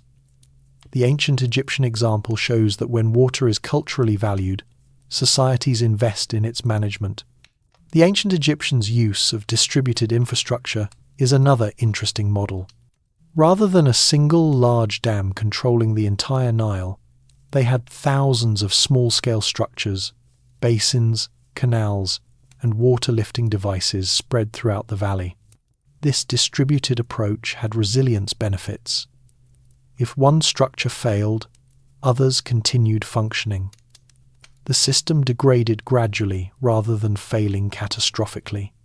Modern water systems often rely on large, centralized infrastructure like major dams and treatment plants. This can be efficient, but it creates vulnerabilities. A failure of a major dam or treatment plant can affect millions of people. Combining large infrastructure with distributed small-scale systems might provide better resilience. This is related to concepts in modern engineering like redundancy and graceful degradation. Systems should be designed so that partial failures don't cause total collapse. The ancient Egyptian distributed approach to water management embodied these principles, whether intentionally or not. Finally, let's consider the time depth of Egyptian water management. 3,000 years of continuous operation and adaptation. Think about what that means. Technologies that didn't work were abandoned. Techniques that worked were refined and passed down. Problems that emerged were solved. Knowledge accumulated generation after generation. Modern societies often chase novelty and innovation without allowing time for refinement and adaptation.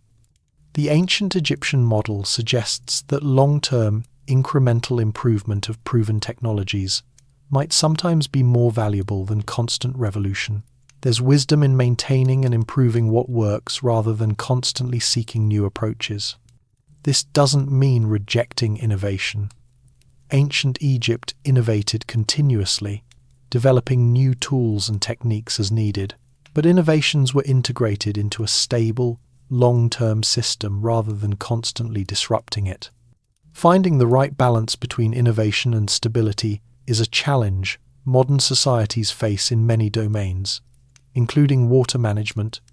The legacy of ancient Egyptian water engineering extends far beyond Egypt. The principles and techniques they developed influenced other civilizations.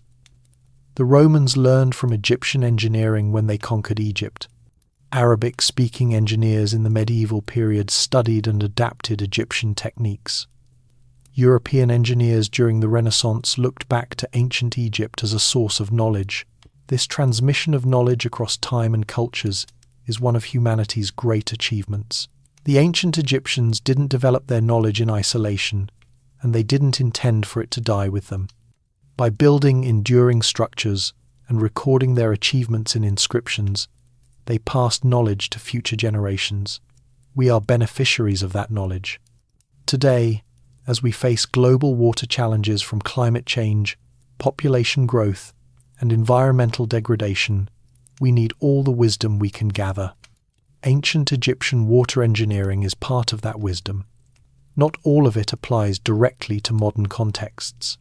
Technologies and societies have changed enormously, but the underlying principles, observation, measurement, long-term thinking, institutional support, adaptation to variability, integration of knowledge systems, these principles remain valid. Studying ancient Egyptian water engineering isn't just about understanding the past. It's about learning from one of history's most successful examples of sustainable water management. It's about recognizing that ancient peoples had sophisticated knowledge and that we can still learn from them. It's about building connections between past and present to create better futures. The Great Pyramids draw millions of visitors to Egypt every year. They're magnificent monuments that capture imagination. But perhaps the irrigation canals, though less visually impressive, represent an even greater achievement. The canals sustained life. They enabled civilization. They worked continuously for thousands of years. That's a legacy that truly deserves to be remembered and learned from. As we conclude this journey through ancient Egyptian water engineering, let's remember that the Nile still flows. Modern Egypt still depends on the river, though the relationship has changed dramatically with the construction of the Aswan High Dam and modern irrigation systems. The ancient wisdom about managing the Nile hasn't disappeared. It's embedded in the landscape, in the structures that remain, and in the historical and archaeological record. We've explored how the ancient Egyptians measured, controlled, stored, lifted, and distributed water. We've seen how they integrated engineering with administration, culture, and long-term planning. We've discovered underground tunnels, massive canals, and sophisticated monitoring systems. We've learned about the people who designed and operated these systems, from pharaohs to Nilometer priests to countless workers whose names are lost but whose achievements endure. The story of ancient Egyptian water engineering is ultimately a story about human ingenuity and adaptation. Faced with the challenge of living in a desert dependent on a single river, the ancient Egyptians didn't just survive, they thrived. They built one of history's greatest civilizations. They did it by mastering water. That mastery wasn't achieved overnight. It was built over thousands of years through observation, experimentation, incremental improvement, and the transmission of knowledge across generations.